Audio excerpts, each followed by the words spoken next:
Andrew Walker's stomach churns as he steps off the shuttle on a Daxamite soil, his eyes immediately drawn to the striking alien female openly staring at his crotch. He shifts uncomfortably, acutely aware that his human anatomy is the center of attention. "Welcome, Ambassador Walker. I am Raya, your liaison," the Daxamite beauty announces, her piercing gaze still fixed on his lower body. "We are eager to begin our discussions." Andrew nods, forcing a diplomatic smile. He's here to broker peace between humanity and the Daxamites, ending decades of tension over cultural misunderstandings and resource disputes. But as he follows Raya through the spaceport, he can't shake the feeling that something is very wrong. Whispers and giggles erupt from the gathered Daxamites as Andrew passes. He catches fragments of their alien language, noting the repeated use of a word that sounds like sword. His translator falters, unable to provide context. The negotiation chambers loom ahead, a massive structure of gleaming metal and pulsing energy fields. Andrew steels himself for the talks to come, unaware of the absurd misunderstanding about to unfold.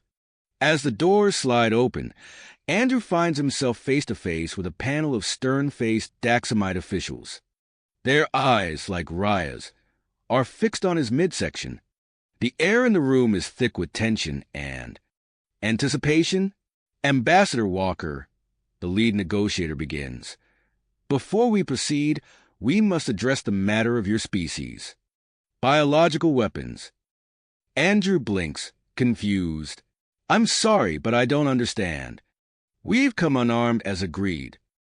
A murmur ripples through the Daxamite delegation. Raya steps forward, her voice low and urgent. "Ambassador, we refer to the retractable sword-like appendage your kind possesses. The one between your legs."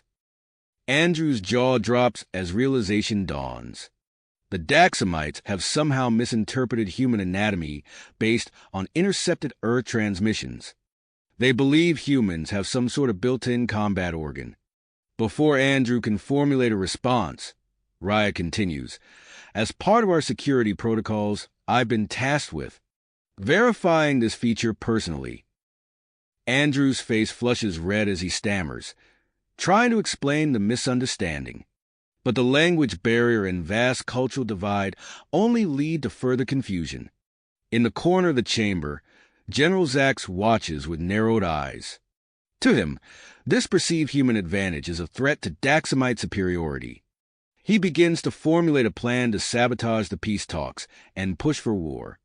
As the situation spirals into a mess of awkward gestures and half-formed explanations, Andrew realizes the fate of human-Daxamite relations hangs in the balance.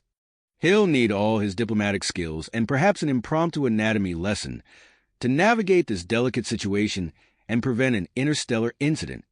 With a deep breath, Andrew prepares to tackle the most unusual negotiation of his career. The future of two species depends on his ability to explain that the flesh-based sword between his legs is not, in fact, a weapon at all. Andrew's mind raced as he exited the negotiation chambers, his face still flushed from the bizarre encounter. He followed a silent Daxamite escort through winding corridors until they reached his assigned quarters in the diplomatic complex. As the door slid shut behind him, Andrew let out a long, exasperated sigh. He slumped into a chair, running his hands through his hair. The gravity of the situation burdened immensely on his shoulders. Years of careful diplomacy, months of preparation for this mission, all jeopardized by a ridiculous misunderstanding about human anatomy. Determined to salvage the negotiations, Andrew spent the next several hours hunched over his datapad, poring over every scrap of information available on Daxamite culture and biology. He scrutinized historical records, linguistic databases, and anthropological studies, searching for some way to bridge the vast cultural divide. As the first of Daxam's twin suns peeked over the horizon, Andrew's eyes were bloodshot from lack of sleep. He had made some progress in understanding Daxamite physiology, but the task of explaining human anatomy without causing further confusion seemed daunting. A chime at his door startled Andrew from his thoughts. He straightened his rumpled clothing and tried to smooth his disheveled hair before answering. To his surprise, Raya stood in the doorway, her piercing gaze as intense as ever. "Good morning, Ambassador Walker," she said, her voice carrying a hint of tension. "I hope you're well rested. I thought perhaps you might appreciate a tour of our capital city." Andrew hesitated, sensing an ulterior motive behind her offer. But diplomacy demanded engagement, and he saw an opportunity to learn more about Daxamite culture firsthand. "That would be lovely, Raya. Thank you."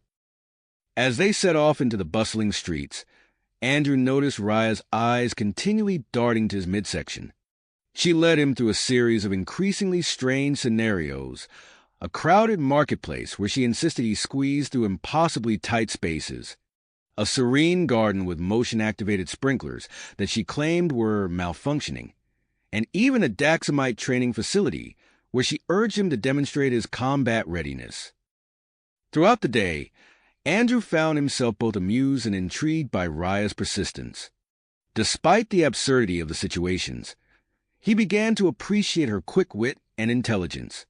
For her part, Raya seemed increasingly fascinated by Andrew's patient responses to her provocations. As they walked through a quiet park, Raya's hand brushed against Andrew's, sending an unexpected jolt through him. Their eyes met, and for a moment, the cultural divide between them seemed to narrow. Unbeknownst to the pair, they were not alone in their journey through the city. General Zax's covert operatives shadowed their every move, recording and analyzing each interaction. Hidden cameras captured every gesture, every shared glance between the human ambassador and the Daxamite liaison. As evening approached, Raya turned to Andrew with a smile that seemed both genuine and tinged with nervousness. "Ambassador, I'd like to invite you to a traditional Daxamite feast tonight. It's an opportunity for you to meet more of our officials in a less formal setting." Andrew nodded, recognizing the diplomatic importance of the invitation. "I'd be honored, Raya. Thank you." Hours later, Andrew found himself seated at an elaborate banquet table, surrounded by high-ranking Daxamite officials. The air was thick with the aroma of alien spices and the low hum of conversation in the Daxamite language.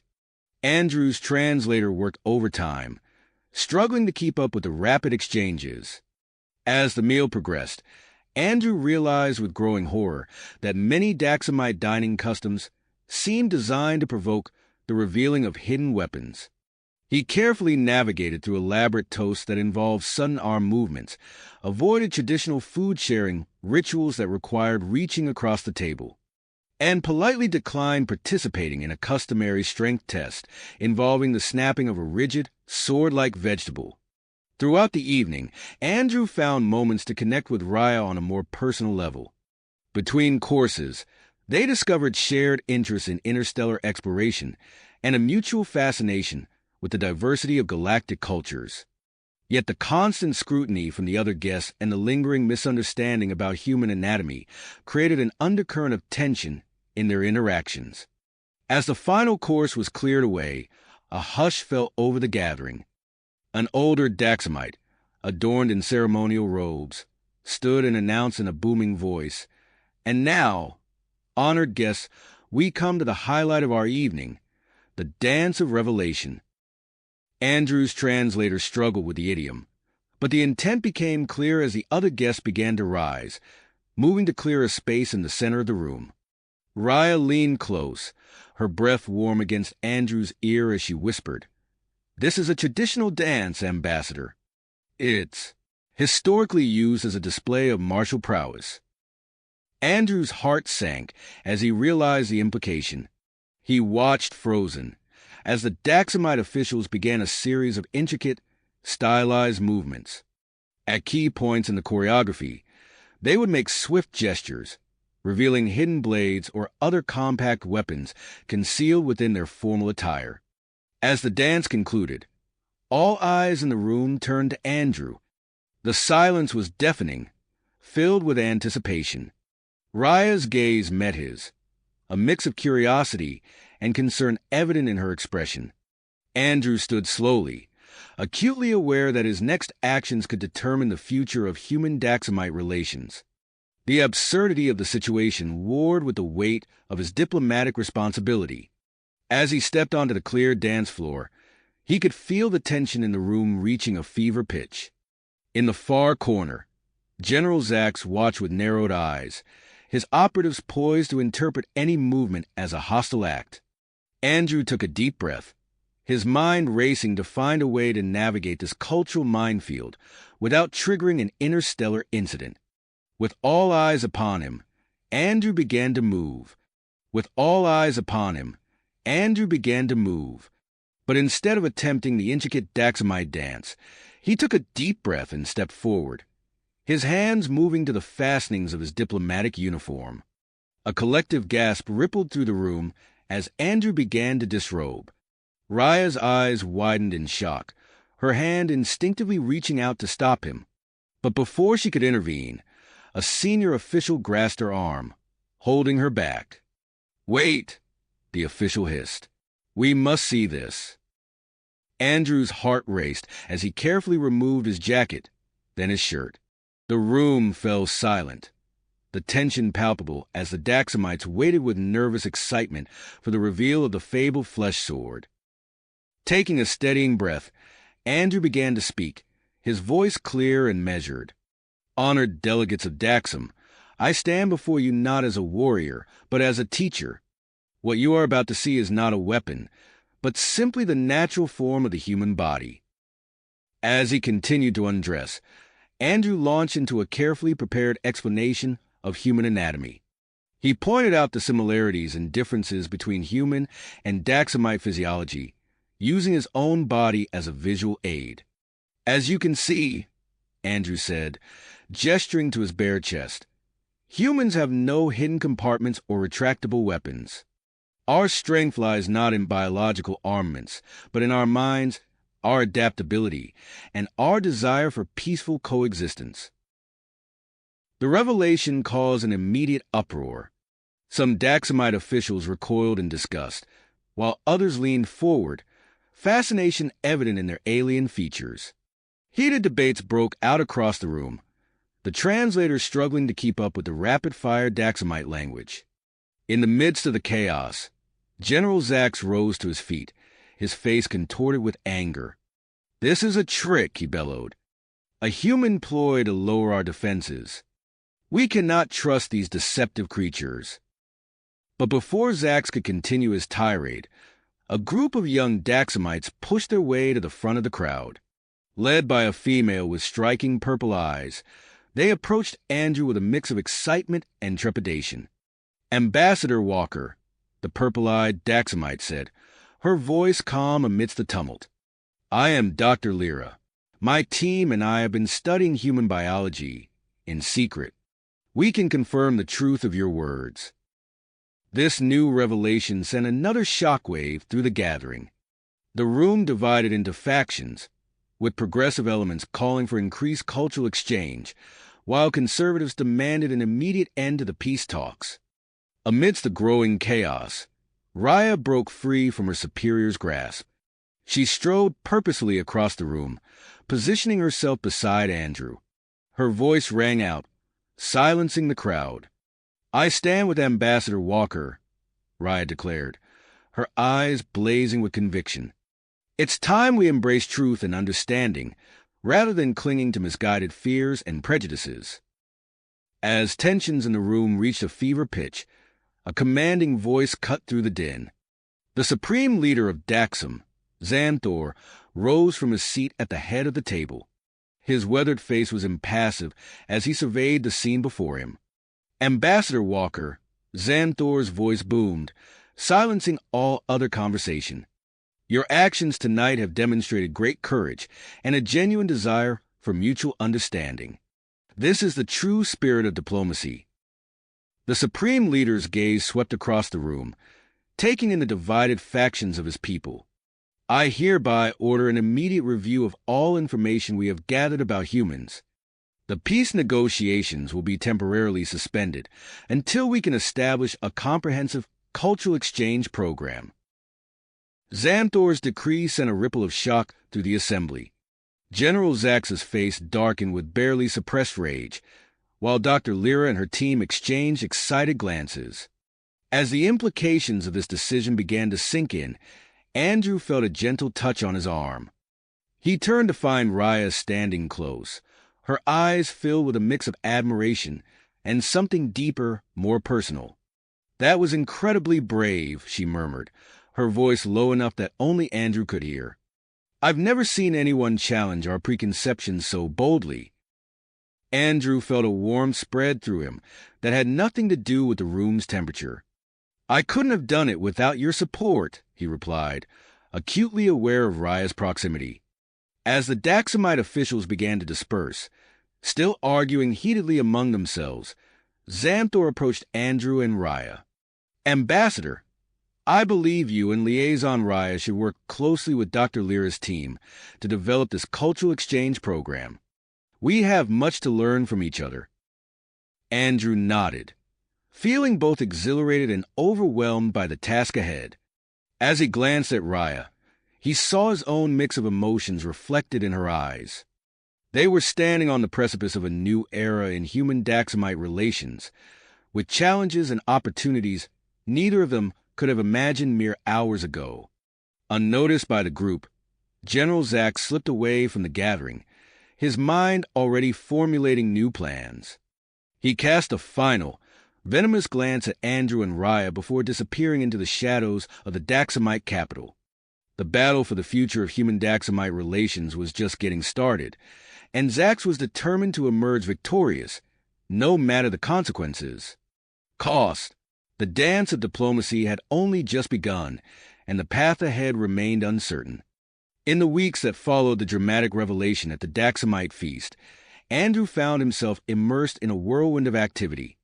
The newly established Human Daxamite Cultural Center became his second home, as he worked tirelessly alongside Raya to develop the cultural exchange program. The center buzzed with energy as humans and Daxamites alike pored over educational materials, crafted presentations, and engaged in lively discussions about their respective cultures. Andrew and Raya often worked late into the night, their shared passion for the project bridging the gap between their species. One evening, as they reviewed a particularly challenging section on human social customs, Andrew noticed Raya's brow furrowed in concentration. Without thinking, he reached out and gently smoothed the crease with his thumb. Raya's eyes widened at the unexpected touch, a faint blush coloring her cheeks. "Sorry," Andrew said, quickly withdrawing his hand. You look stressed." Raya's lips curved into a soft smile. "It's all right. I appreciate your concern." She paused, her gaze lingering on Andrew's face. "Perhaps we could use a break. Would you mind showing me more about human recreational activities?" Andrew's face lit up. "Actually, I have just a thing." He stood and offered his hand to Raya. "Have you ever heard of dancing? Not as a martial display, but as a form of entertainment?"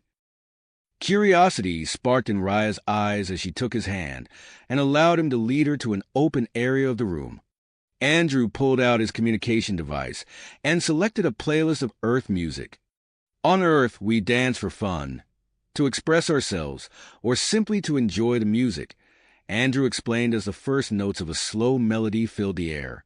He gently placed one hand on Raya's waist and held her other hand in his. "Just follow my lead." As they began to sway to the music, Raya's initial stiffness melted away.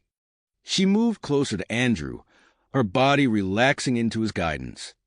The gentle rhythm and the warmth of their embrace created an intimate bubble around them, momentarily shutting out the complexities of their diplomatic mission. Andrew found himself lost in Raya's eyes, noticing for the first time the flecks of silver that dotted her violet irises. Their faces drew closer, the air between them charged with unspoken emotion. Just as their lips were about to meet, the door burst open. "Ambassador Walker, Liaison Raya." Dr. Lyra's excited voice shattered the moment. "I've made a fascinating discovery about human cellular regeneration."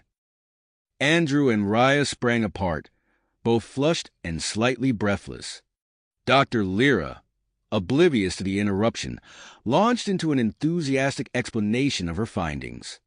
As the days passed, Andrew and Raya threw themselves into their work, neither acknowledging the growing tension between them. Their efforts culminated in a public presentation at the Cultural Center, designed to showcase the progress of the exchange program. The event drew a sizable crowd of curious Daxamites, eager to learn more about their human visitors.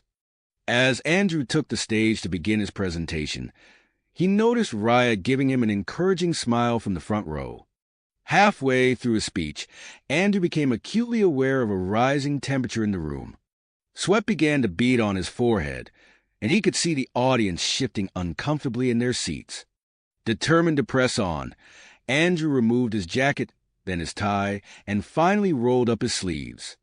A murmur rippled through the crowd at the sight of Andrew's bare forearms. Some Daxamites leaned forward with interest, while others recoiled in shock. Andrew realized too late that his actions had inadvertently played into lingering misconceptions about human anatomy. Despite the minor scandal, the presentation was largely well received, particularly by the younger Daxamites in attendance. As Andrew fielded questions from the audience, he caught sight of a group of older Daxamites huddled in the back of the room, their faces twisted in disapproval. Later that evening, as Andrew and Raya were reviewing the day's events, a message arrived from the office of Xanthor, the Daxamite Supreme Leader. The communique announced a grand gala to celebrate the progressing relations between humans and Daxamites, with dignitaries from both species invited to attend. "This is a tremendous opportunity," Raya said, her eyes shining with excitement. "But you'll need proper attire. Come, we must prepare you for the gala." The next day, Raya took Andrew to a prestigious Daxamite tailor. As they perused the alien fabrics and designs, Andrew found himself on an impromptu tour of Daxamite fashion history. "This style," Raya explained, holding up a shimmering blue garment, "dates back to our early space exploration era. The high collar symbolizes our reach towards the stars." As Andrew tried on various outfits, he couldn't help but notice Raya's lingering glances. Her hand seemed to linger a moment too long as she adjusted the fit of a ceremonial robe, sending a shiver down Andrew's spine. The day of the gala arrived with a mix of anticipation and nervous energy. Andrew and Raya entered the grand hall together, their entrance causing a stir among the assembled guests. Whispers and speculative glances followed them as they made their way through the crowd. As they mingled with the other attendees, Andrew's diplomatic instincts kicked in. He noticed a group of humans he didn't recognize, their body language slightly off. Before he could investigate further, Xanthor's voice boomed through the hall. "Esteemed guests," the Supreme Leader announced, "we will now commence the traditional Daxamite bonding ceremony. To symbolize the strengthening of our alliance, I call upon Ambassador Andrew Walker and Liaison Raya to lead us in this sacred ritual." Andrew's heart raced as he and Raya were ushered to the center of the room. The weight of the moment pressed down on him. The fate of human Daxamite relations, the unspoken feelings between him and Raya, and the nagging suspicion that something was amiss with the unfamiliar human delegates. As they took their positions for the ceremony, Andrew's eyes met Raya's. In that moment, despite the complexities of their situation and the vast differences between their species, he saw a reflection of his own emotions in her gaze. Whatever challenges lay ahead, they would face them together. The room fell silent as Andrew and Raya raised their hands to begin the ancient Daxamite ritual, the future of two worlds hanging in the balance. Balance of two worlds hanging in the air between them. As their hands met, a hush fell over the assembled guests. Andrew felt a jolt of electricity course through him at Raya's touch. Her violet eyes locked onto his with an intensity that made his breath catch. The ancient Daxamite ritual began, their bodies moving in perfect synchronization as if they had rehearsed for years. Each carefully choreographed step brought them closer together, their movements fluid and graceful. Andrew marveled at how naturally they fell into rhythm with one another, as if their bodies spoke a shared language that transcended their different species. As they twirled and stepped in time with the haunting Daxamite music, Andrew became acutely aware of the warmth radiating from Raya's body. The intricate dance required them to maintain constant physical contact, their hands sliding along arms and waist as they moved. He could feel Raya's quickened pulse through her skin, matching the rapid beating of his own heart. The audience watched in rapt attention, soft gasps and murmurs of appreciation rippling through the crowd. Even the most conservative Daxamites seemed captivated by the display of unity between human and Daxamite. Midway through the ceremony, just as Andrew and Raya completed a particularly complex series of turns, a commotion erupted from the back of the hall. Angry shouts broke through the reverent silence, shattering the moment. "Lies! All lies!" A voice bellowed. "Humans are nothing but barbarians." Andrew's head snapped towards the source of the disturbance. The group of unfamiliar humans he had noticed earlier were now pushing their way through the crowd, their faces contorted with rage. "Daxamites are superior. We will never bow to human influence." Another voice joined in. Panic spread through the room like wildfire. Daxamites recoiled in fear and anger, some reaching for weapons while others sought cover. The carefully cultivated atmosphere of unity and understanding crumbled in an instant. In that moment of chaos, Andrew's diplomatic training fell away. His only thought was for Raya's safety. Without hesitation, he pulled her into his arms, shielding her body with his own. The sudden movement brought them face to face, mere inches apart. Andrew could see the flecks of silver in Raya's eyes, wide with surprise at his protective gesture. The room fell silent once more, all eyes now on the human ambassador and his Daxamite counterpart locked in an embrace. Andrew realized the weight of this moment. A human protecting a Daxamite, defying the very stereotypes the agitators sought to reinforce. Seizing the opportunity, Andrew raised his voice, addressing the stunned crowd. "These are not true human delegates," he declared, his tone steady and clear. "They are imposters, sent to sabotage our peace efforts." Dr. Lyra, who had been watching the ceremony from nearby, sprang into action. She produced a small device from her robes, a portable DNA scanner. With quick, efficient movements, she approached the group of supposed humans. "Ambassador Walker is correct," Dr. Lyra announced after a moment, her purple eyes wide with shock. "These individuals are not human. Their DNA shows clear signs of genetic modification to appear human." The revelation sent another wave of shock through the assembly. Security personnel moved swiftly to apprehend the troublemakers, who now struggled against their captors. In the ensuing commotion, Andrew caught sight of a familiar face, trying to slip away unnoticed. General Zax, his features twisted in a scowl, was edging towards a side exit. Raya, still held close in Andrew's arms, noticed his sudden tension. Following his gaze, she spotted Zax as well.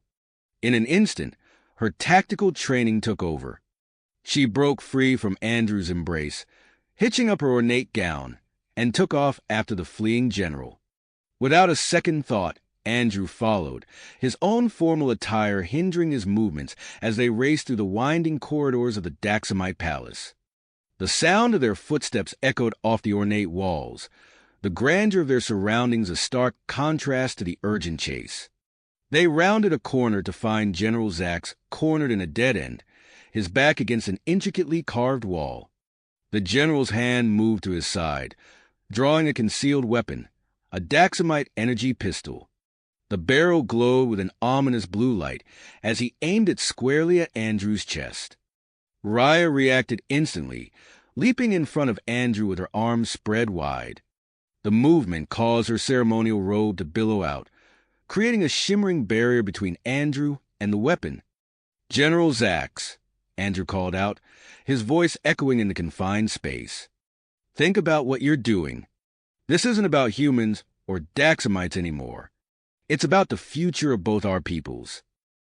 Zax's hand trembled slightly, his finger hovering over the trigger. You don't understand, he snarled. You're destroying everything we've built. Our purity, our strength dash, our isolation. Raya cut in, her voice firm despite the danger. Our fear. Is that really the legacy you want for Daxam, General? As they spoke, Raya inched forward, her movements almost imperceptible.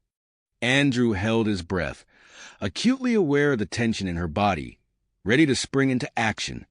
The standoff stretched on, each second feeling like an eternity.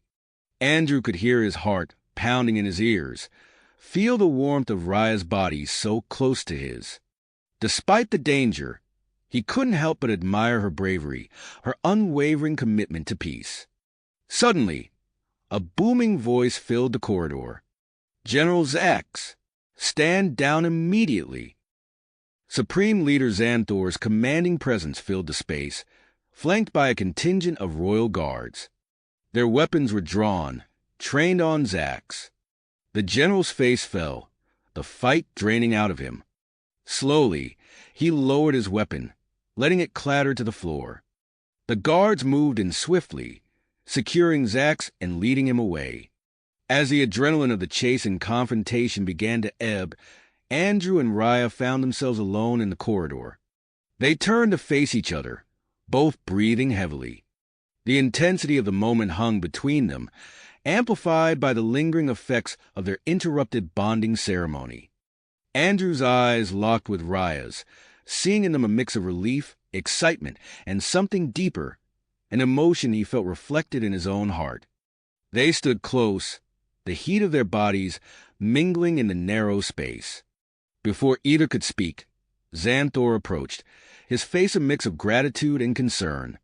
Ambassador Walker, Liaison Raya, he began, his voice grave.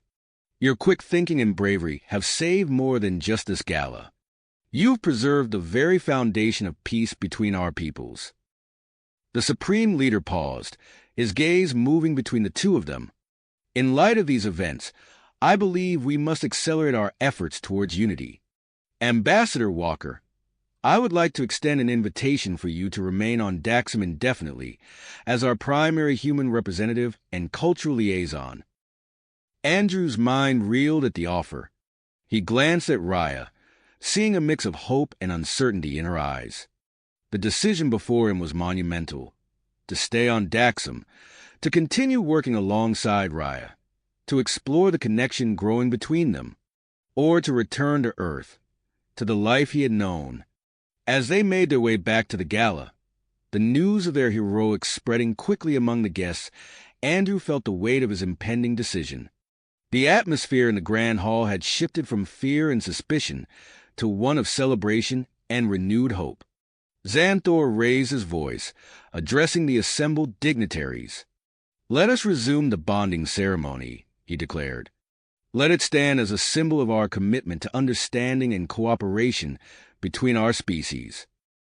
As Andrew and Raya took their positions once more at the center of the room, their eyes met. The energy between them had changed, charged with the shared experience of danger and the unspoken feelings that had surfaced. They began the intricate steps of the Daxamite ritual again, but this time it was different. Every touch, every movement was infused with genuine emotion and connection. As they danced, Andrew realized that whatever path he chose, his life had been irrevocably changed by his time on Daxam and by Raya. The ceremony drew to a close, the final steps bringing Andrew and Raya face to face, their bodies close, hands intertwined. In that moment, surrounded by the hopeful faces of humans and Daxamites alike, Andrew knew that the true challenge, and perhaps the greatest adventure, was just beginning. As the final notes of the ceremonial music faded away, Andrew found himself lost in Raya's gaze, their hands still intertwined. The palpable energy between them spoke volumes, transcending the need for words. In the days that followed, Andrew's mind was consumed by the weighty decision before him. The offer to remain on Daxam as the primary human representative was an unprecedented opportunity, one that could shape the future of human-Daxamite relations for generations to come. Yet, it was the thought of continuing to work alongside Raya that truly swayed his decision. After careful consideration and several long-distance consultations with his superiors on Earth, Andrew made his choice. In a private meeting with Supreme Leader Xanthor, he accepted the position, his voice steady but his heart racing with excitement and trepidation. "I am honored to accept this role, Supreme Leader," Andrew said, standing tall in the opulent chamber. "I believe that by immersing myself in Daxamite culture, we can foster a deeper understanding between our peoples." Xanthor's face broke into a wide smile, his violet eyes twinkling with approval. "Excellent, Ambassador Walker. Your dedication to our cause is commendable. I have no doubt that your presence here will be invaluable." As news of Andrew's decision spread, he and Raya found themselves working more closely than ever. Long days of diplomatic meetings and cultural exchange programs blended into evenings spent poring over reports and strategizing for future initiatives.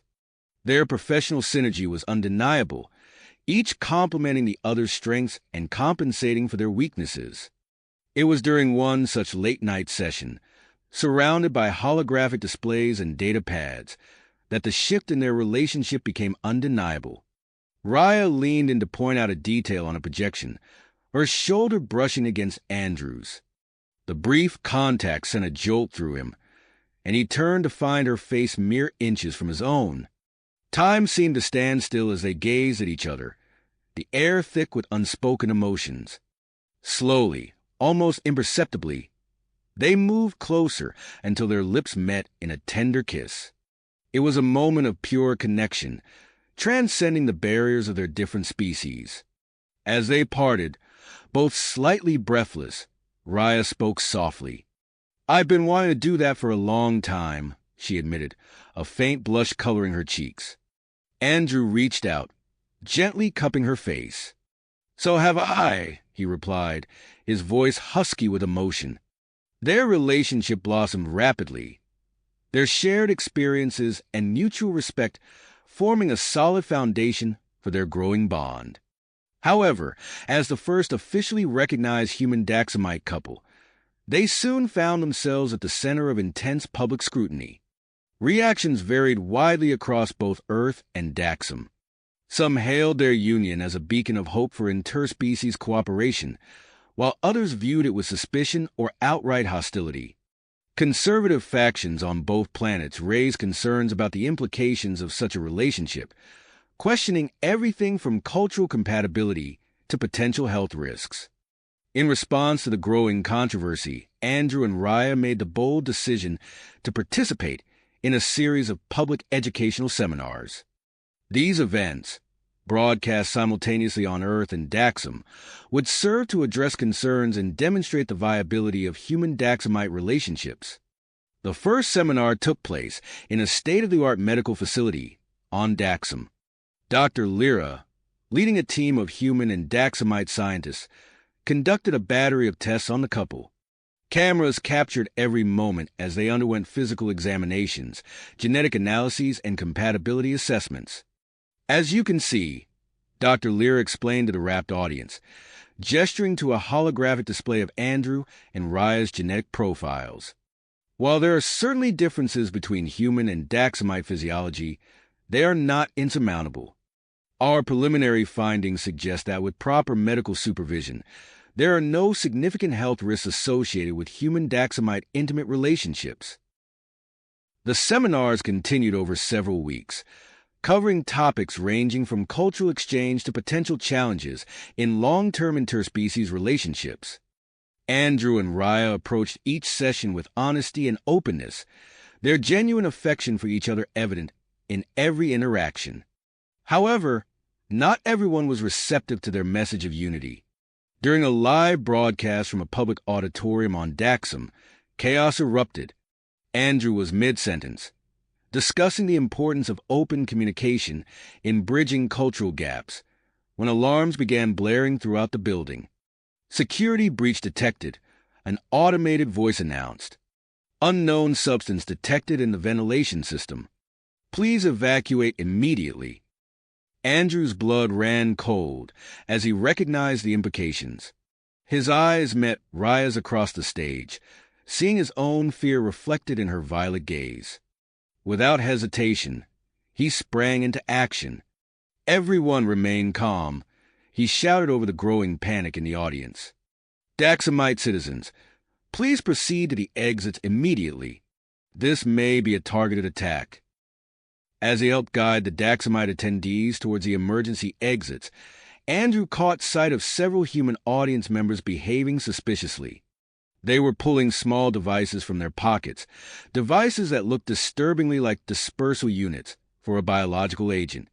"Raya," he called out, his voice strained with urgency. "Get out now. It's humanity first." Raya hesitated, clearly torn between her duty to help and Andrew's plea for her safety. In that moment of indecision, Andrew made a choice that would change everything.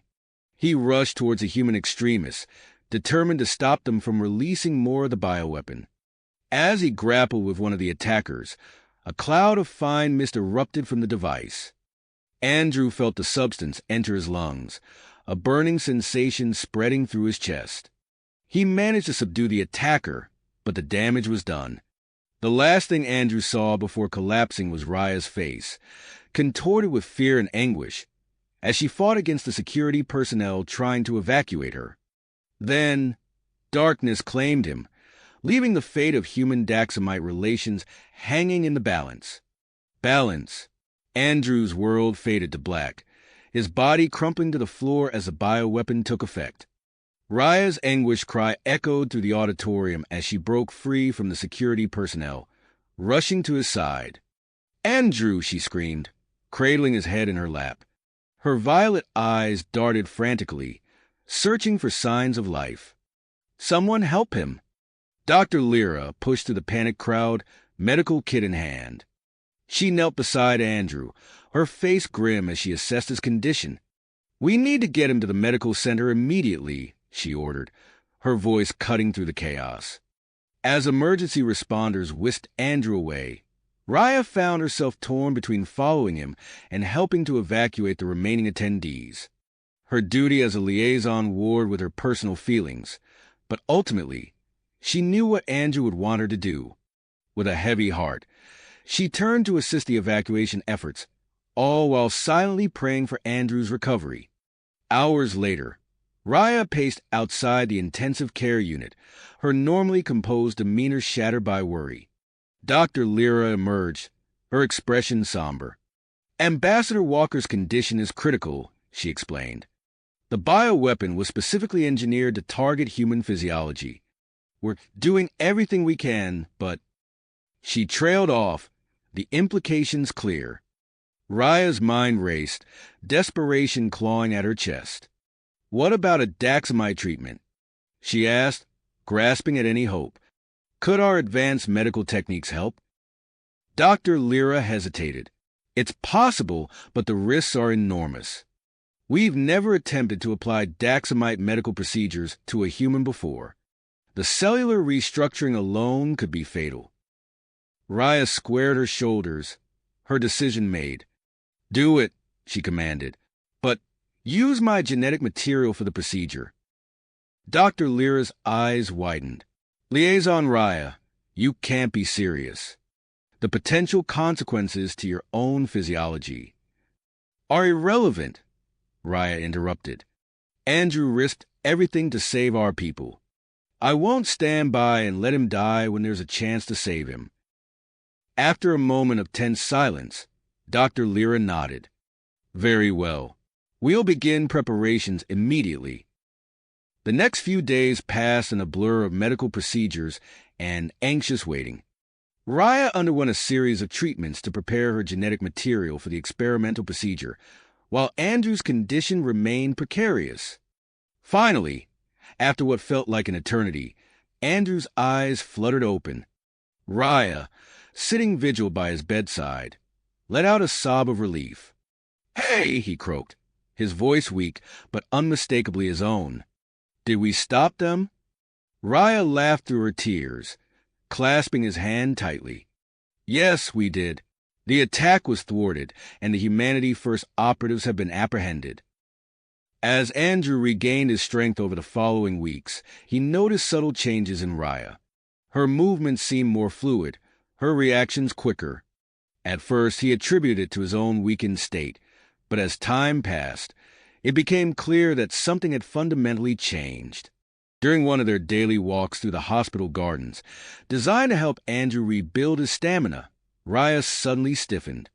In a blur of motion, she reached out and plucked a small, buzzing insect from the air, her hand moving faster than Andrew's eyes could follow. "Raya," he said slowly, staring at her closed fist. "What just happened?" She opened her hand, revealing a stunned but unharmed insect.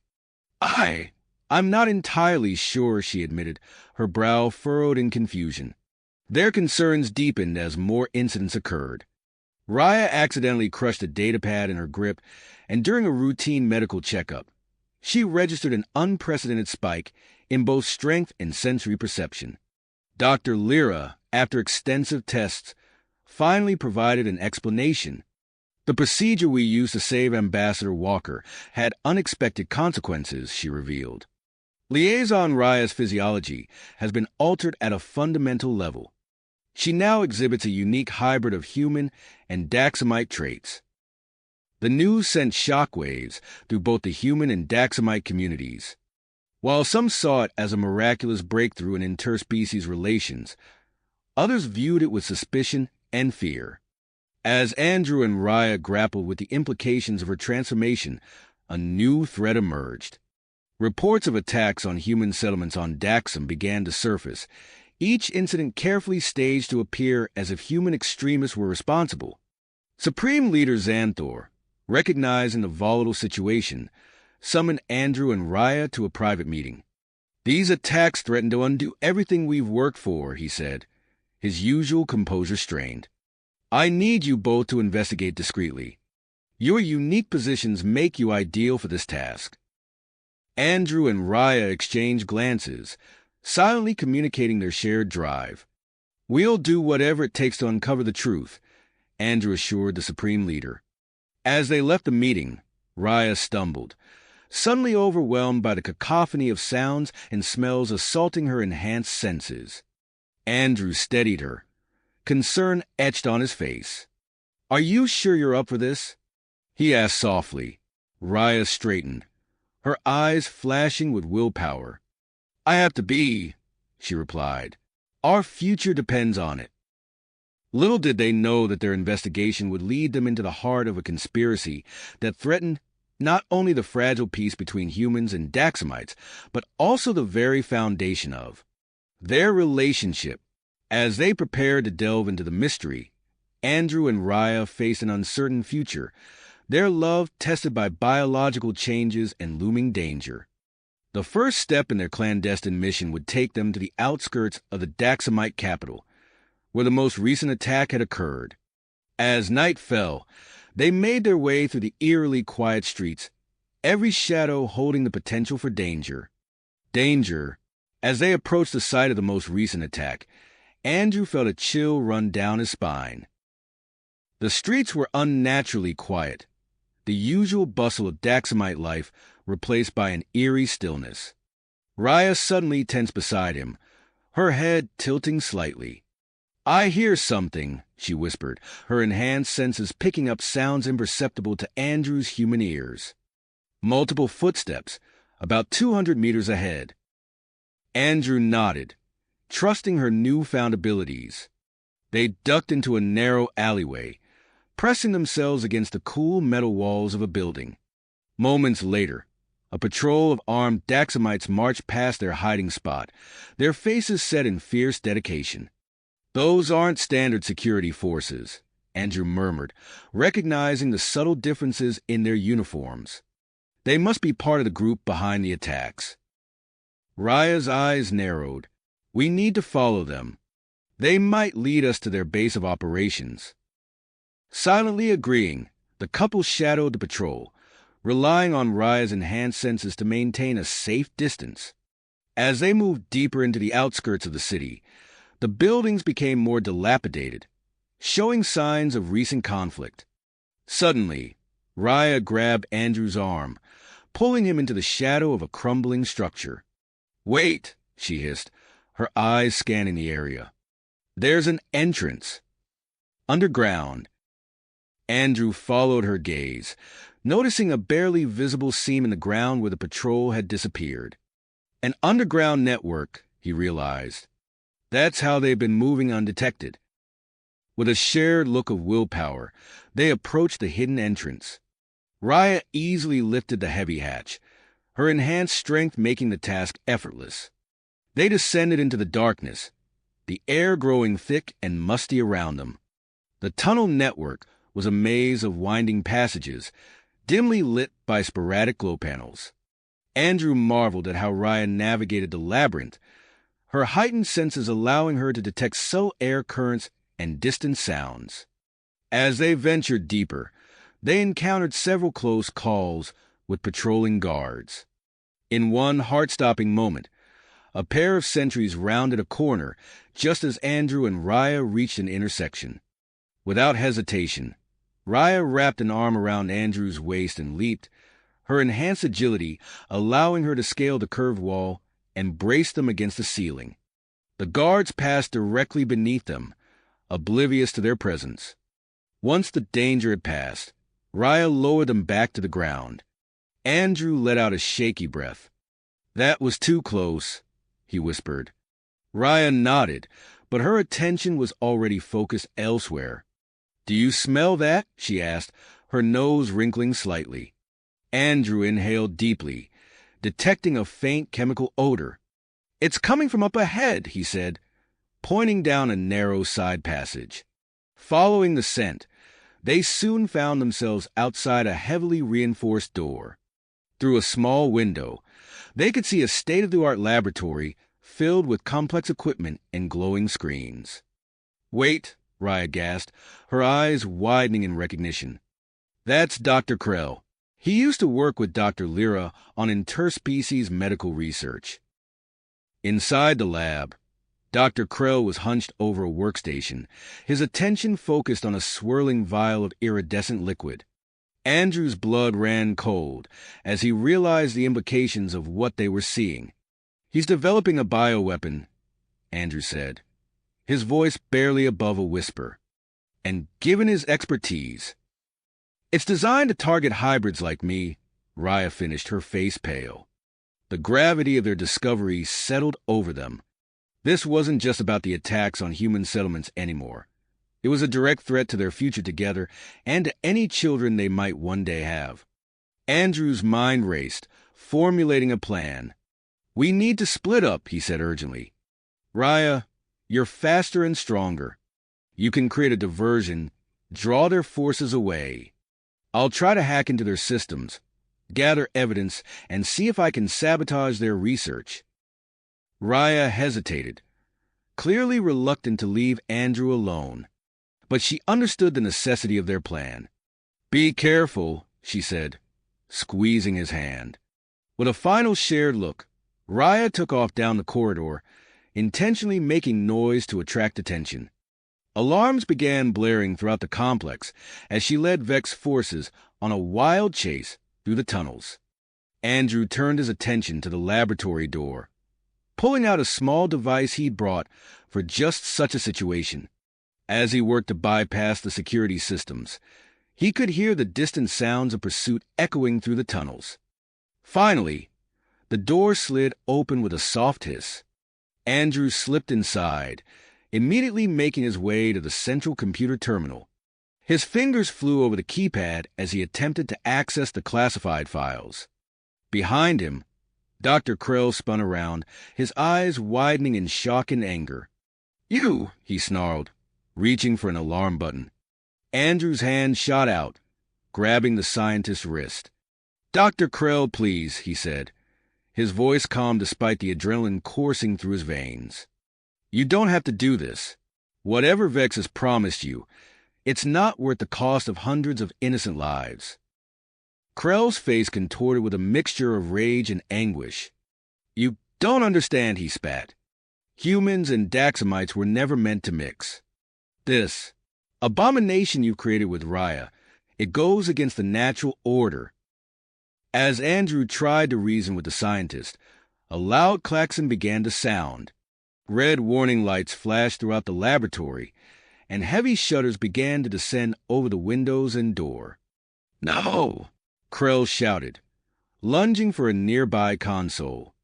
"The failsafe! You've triggered the lockdown sequence." Andrew's heart raced as he realized they were now trapped in the laboratory together. Outside, he could hear the sound of approaching footsteps. Commander Vex's voice rang out, ordering his troops to use lethal force. Trapped between a fanatical scientist and an army of extremists, Andrew knew that the next few moments would determine not only his fate, but the future of human-Daxamite relations. He turned back to the computer, fingers flying across the keys as he raced against time to uncover the truth and find a way out of this deadly situation. His fingers flew across the keyboard, desperately searching for a way to override the lockdown protocol. Suddenly, a deafening explosion rocked the laboratory. The reinforced door buckled inward, revealing Raya silhouetted against a cloud of debris and smoke. She charged into the room, her enhanced strength allowing her to push aside the twisted metal with ease. "Andrew," she called out, her eyes scanning the room frantically. "Over here." Andrew responded, relief flooding through him. "We need to get out of here now."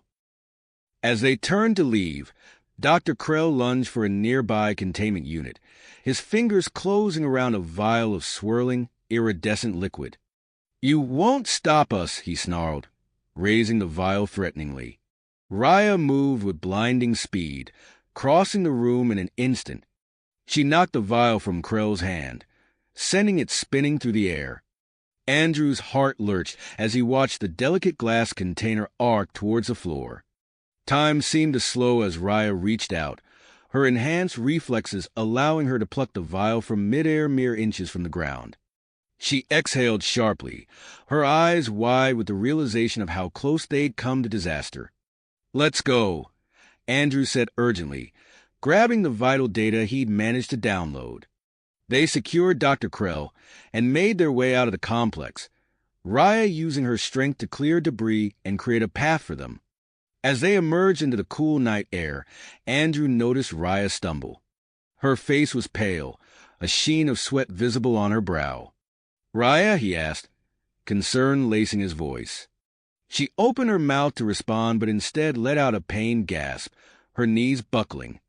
Andrew barely managed to catch her as she collapsed. "We need help," he shouted, cradling Raya's unconscious form as Daxamite security forces surrounded them. The next few hours passed in a blur of frantic activity. Andrew found himself in the sterile white hallways of the Daxamite's central medical facility, pacing anxiously as Dr. Lyra and her team worked to stabilize Raya's condition. "Ambassador Walker," a voice called out, interrupting his worried thoughts.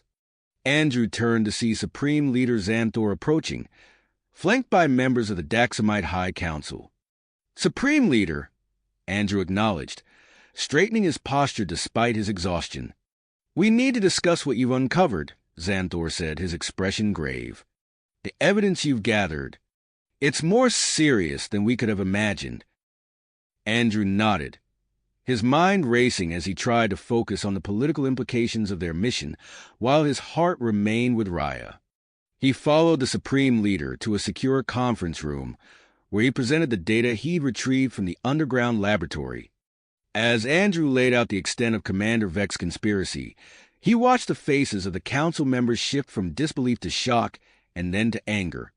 The involvement of high-ranking Daxamite officials in the plot sent ripples of outrage through the room. "This is an outrage," one council member exclaimed. "How could this have happened under our very noses?"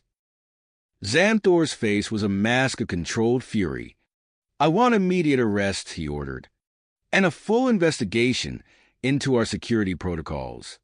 We cannot allow such a breach to occur again." As the council dispersed to carry out the Supreme Leader's orders, Andrew felt a hand on his shoulder. He turned to see Dr. Lyra, her expression a mixture of concern and willpower. "Ambassador," she said softly, "we need to talk about Liaison Raya's condition." Andrew's heart clenched. "How is she?" Dr. Lyra took a deep breath. "Her condition is stabilized, but it's precarious. The strain of the mission has severely destabilized her hybrid physiology. She's slipping in and out of consciousness." Andrew listened intently as Dr. Lyra explained the conflict between Raya's original Daxamite DNA and the introduced human genetic material. His mind reeled as she proposed using Dr. Krell's research to create a stabilizing agent that would permanently blend Raya's human and Daxamite traits. "It's risky," Dr. Lyra admitted. "If successful, it would stabilize her condition, but it would also make her the first true human Daxamite hybrid. We're in uncharted territory here." Andrew's thoughts whirled with the implications. He knew this decision would have far-reaching consequences, not just for Raya, but for human Daxamite relations as a whole. I need time to think," he said, his voice hoarse. "And I need to consult with others before making a decision." Dr. Lyra nodded understandingly. "Of course, but please don't take too long. Raya's condition is deteriorating, and we need to act soon if we're going to have the best chance of success." As Andrew turned to leave, he caught sight of a crowd gathering outside the medical facility through a nearby window. Signs and banners waved in the air, some supporting the couple, others protesting against what they saw as an unnatural union. He closed his eyes briefly, feeling the weight of responsibility settle heavily on his shoulders. The decision he faced would not only determine Raya's fate, but could potentially reshape the future of human Daxamite relations. With a deep breath, Andrew straightened his shoulders and headed towards the communication center. He needed to reach out to Earth's diplomatic corps and seek guidance from both human and Daxamite advisors. Time was running short, and the stakes had never been higher. As he walked, Andrew couldn't help but think of Raya, lying unconscious in the medical bay. He silently vowed to do whatever it took to save her, even if it meant challenging the boundaries of what was thought possible between their two species. Time was running short, and the stakes had never been higher. As Andrew made his way to the communication center, a sudden commotion from Raya's room caught his attention. His heart raced as he sprinted back, bursting through the door to find Dr. Lyra and her team huddled around Raya's bed. "What's happening?" Andrew asked, breathless. Dr. Lyra turned to him, her eyes wide. "She's regaining consciousness." Andrew rushed to Raya's side, grasping her hand as her eyelids fluttered. The room fell silent, the steady beep of medical equipment the only sound as they waited with suspenseful pause. Slowly, Raya's eyes opened. Andrew gasped as he saw her irises, a mesmerizing blend of Daxamite and human characteristics, swirling together in an otherworldly pattern. "Andrew?" Raya's voice was weak but clear. "I'm here," he said, squeezing her hand gently. "How do you feel?" Raya blinked, her gaze darting around the room. "Everything's different, brighter, louder." Dr. Lyra stepped forward, running a handheld scanner over Raya's body. "Fascinating," she murmured. "The treatment appears to have stabilized your physiology, but with significant changes." Over the next hour, Dr. Lyra's team conducted a battery of tests, their excitement growing with each new discovery. Raya's strength and sensory perception had increased beyond typical Daxamite levels, while her body showed improved tolerance to Earth-like environments. "This is unprecedented," Dr. Lyra explained to Andrew as they watched Raya undergo a series of physical assessments. "She's truly the first of her kind, a perfect blend of human and Daxamite traits." As news of Raya's successful treatment spread, the medical facility became a hive of activity. Supreme Leader Xanthor himself arrived, flanked by members of the newly formed Interspecies Council. Ambassador Walker, Xanthor greeted Andrew, his tone grave. We need to discuss the implications of these developments. Andrew nodded, glancing back at Raya. She gave him a reassuring smile, urging him to go. In a nearby conference room, Andrew found himself facing a diverse group of human and Daxamite representatives. The air was thick with tension, as Xanthor called the emergency session to order. We stand at a crucial juncture, Xanthor began. Liaison Raya's transformation opens up new possibilities, but also new challenges. We must establish guidelines for future human Daxamite medical collaborations. The debate that followed was heated. Some council members argued for unrestricted research, while others called for caution. Andrew listened intently, offering insights from his unique perspective as both a human ambassador and Raya's partner. As the council deliberated, Andrew's attention was drawn to a commotion outside. Through the window, he could see a growing crowd gathering in the plaza below.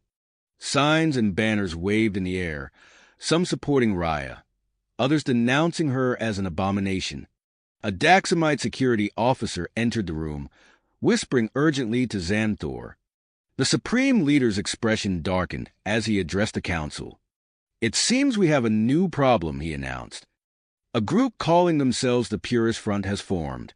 They're demanding an immediate end to all human Daxamite hybridization research. The room erupted into chaos as council members argued about how to respond. Andrew seized a moment to excuse himself. Hurrying back to Raya's side, he found her sitting up in bed, watching a news broadcast about the protests. Her new eyes, still startling in their beauty, were filled with concern. "This is my fault," she said softly as Andrew approached. "No," he said firmly, taking her hand. "You've done nothing wrong. We knew there would be challenges." Dr. Lyra entered the room, her face etched with purpose. "We need to start your rehabilitation program immediately," she told Raya. "The sooner we can demonstrate the positive aspects of your transformation, the better." Over the next few days, Andrew worked tirelessly alongside Dr. Lyra to help Raya adjust to her new abilities. They designed exercises to control her enhanced strength and adapt to her heightened senses. It was grueling work, but with each small victory, Andrew saw Raya's confidence grow.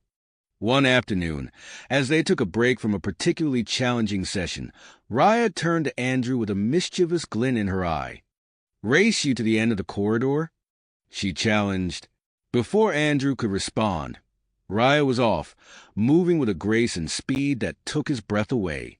He laughed, jogging after her, marveling at how far they'd come. As they reached the end of the hallway, breathless and grinning, Andrew's communicator buzzed. It was a message from Earth's diplomatic corps. They were sending a delegation of xenobiologists and ethicists to Daxam, led by the renowned Dr. Elena Reeves. Andrew showed the message to Raya, watching her expression carefully.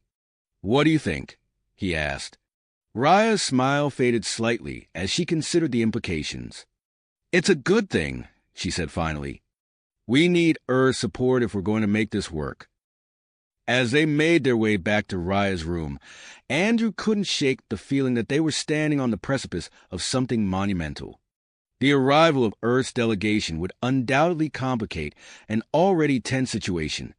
Outside, the chants of protesters grew louder, a constant reminder of the challenges that lay ahead. But as Andrew looked at Raya, her eyes shining with commitment, her posture strong despite her recent ordeal, he felt a surge of hope. Whatever came next, they would face it together. Together. As Andrew turned back to Raya, he saw a glimmer of commitment in her eyes that matched his own. "We need to make a decision," Raya said, her voice steady despite the chaos outside. "Dr. Reeves and her team are waiting for our answer." Andrew nodded, feeling the weight of their choice. "It's a big step going to Earth. Are you sure you're ready for this?" Raya's gaze didn't waver. "I am. It's not just about us anymore, Andrew.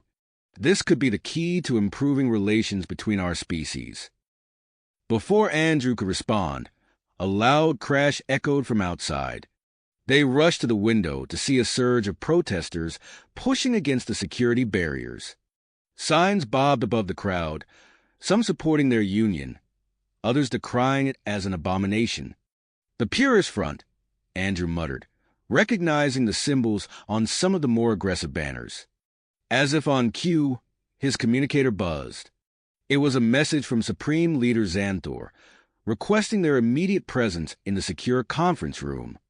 They made their way through the tense corridors of the medical facility, security personnel flanking them on all sides. The conference room was a hive of activity when they arrived, with Xanthor at the center, issuing rapid-fire orders to his staff. "Ambassador Liaison," Xanthor acknowledged them as they entered. "The situation is escalating faster than we anticipated. I've just declared a state of emergency to deal with the Purist Front's growing threat." Andrew felt Raya stiffen beside him. "What happened?" she asked. Xanthor's face was grim. "They attempted to sabotage the spaceport. Significant damage was done to several facilities." The implications hung heavy in the air. Andrew exchanged a look with Raya, seeing his own grit mirrored in her eyes. "We've made our decision," Andrew announced. "We accept Dr. Reeves' invitation to Earth." A ripple of reaction swept through the room. Xanthor nodded slowly, his expression a mix of approval and concern. "Very well," he said. "We'll begin preparations immediately. Dr. Lyra, can you assure me that Liaison Raya is fit for space travel?" Dr. Lyra stepped forward, datapad in hand. "We've been conducting extensive tests. Not only is Raya fit for travel, but her hybrid physiology has continued to adapt. She's developed enhanced healing and can process a wider range of nutrients. In many ways, she's ideal for interplanetary travel." The next few days passed in a whirlwind of activity. Andrew and Raya underwent intensive briefings on Earth's cultures and potential hazards. They were introduced to Captain Cora, a stern-faced Daxamite officer who would lead their security detail. As their departure date approached, the atmosphere in the capital grew increasingly tense. Reports of Purist Front rallies flooded the news channels, and security measures tightened across the city. The night before their scheduled departure, Andrew found Raya in the medical facility's garden. She stood motionless, her gaze fixed on the stars above. "Second thoughts?" he asked softly, coming to stand beside her. Raya turned to him, her unique eyes shimmering in the dim light. "No," she said, "just reflecting. Everything's changing so fast, Andrew. Sometimes I wonder if we're doing the right thing." Andrew took her hand, feeling the warmth of her skin against his. "I know it's overwhelming," he said, "but I believe in what we're doing, and I believe in us." Raya's fingers tightened around his. "I do, too," she whispered. The morning of their departure dawned clear and bright. As their transport approached the spaceport, Andrew could see the massive crowd that had gathered. Supporters and protesters clashed outside the security perimeter, their chants filling the air. Captain Cora's voice crackled over the comm. "We've got a situation," she reported. "A group of extremists has breached the outer cordon. We're adjusting our approach vector." Andrew felt a surge of adrenaline as their vehicle swerved, taking a different route to the launch pad. Beside him, Raya's posture was tense, her enhanced senses no doubt picking up details he couldn't perceive. They were meters from the ship when chaos erupted. A group of protesters broke through the security line, charging towards them. At their head was a woman Andrew recognized from intelligence briefings, Zira, the leader of the Purist Front. "Stop this abomination," Zira shouted, lunging for Raya. Time seemed to slow. Andrew moved to protect Raya, but she was faster. With a grace that belied her enhanced strength, Raya sidestepped Zira's attack, using the woman's momentum to send her stumbling. Captain Cora and her team swarmed in, quickly subduing Zira and her followers. But the damage was done. Their carefully planned departure schedule was in shambles. "Get them on board now," a familiar voice boomed.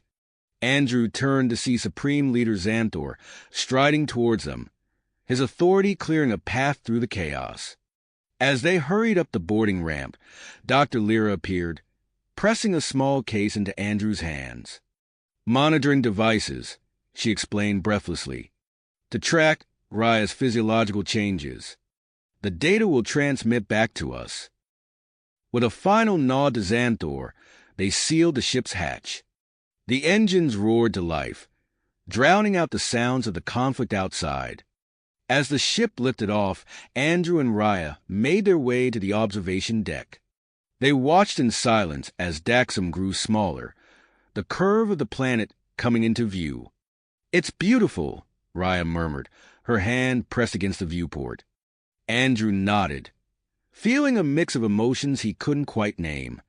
As Daxam receded behind them, he knew they were heading into uncharted territory, not just in space, but in the future of human-Daxamite relations. Their journey had only just begun. As the ship accelerated away from Daxam, Andrew and Raya settled into their quarters, both lost in thought about the challenges that lay ahead. Their journey through space was uneventful until they approached the outskirts of Earth's solar system. Suddenly, alarms blared throughout the ship, startling them from their thoughts. "What's happening?" Raya asked, her enhanced senses picking up the increased activity of the crew. Before Andrew could respond, Captain Cora's voice came over the intercom. "We've detected a massive solar flare. It's disrupting Earth's satellite network and communication systems. We need to alter our course." Andrew and Raya exchanged worried glances. They knew this unexpected development could complicate their arrival on Earth. As they approached the planet, the ship's communication officer reported their inability to contact the primary landing site in Washington, D.C. After a tense discussion with Earth Space Traffic Control, Captain Cora announced their new destination. "We're being redirected to a secondary spaceport in the Australian outback," she informed them. "It's not ideal, but it's our safest option given the current situation." The ship descended through Earth's atmosphere, the view outside changing from the star-studded blackness of space to a deep blue sky. As they neared the ground, Andrew and Raya saw a vast expanse of red Earth stretching to the horizon. Their landing was smooth, but as the ship's doors opened, they were met not by the expected crowd of dignitaries and media, but by a small group of scientists and security personnel. A woman with graying hair and a no-nonsense expression stepped forward. "I'm Dr. Elena Reeves," she introduced herself. "Welcome to Earth. I apologize for the change in plans, but we're adapting as best we can." As they disembarked, Andrew noticed the stark difference between this arrival and their departure from Daxam. The spaceport was little more than a reinforced landing pad surrounded by a few prefab buildings. The air was hot and dry, carrying the scent of dust and eucalyptus. Dr. Reeves led them to a nearby building. "We need to conduct some initial examinations to ensure you're both in good health after the journey," she explained. "Dr. Cooper will be handling Raya's examination." In the makeshift medical bay, Andrew watched as Dr. James Cooper, a lean man with kind eyes, began Raya's examination.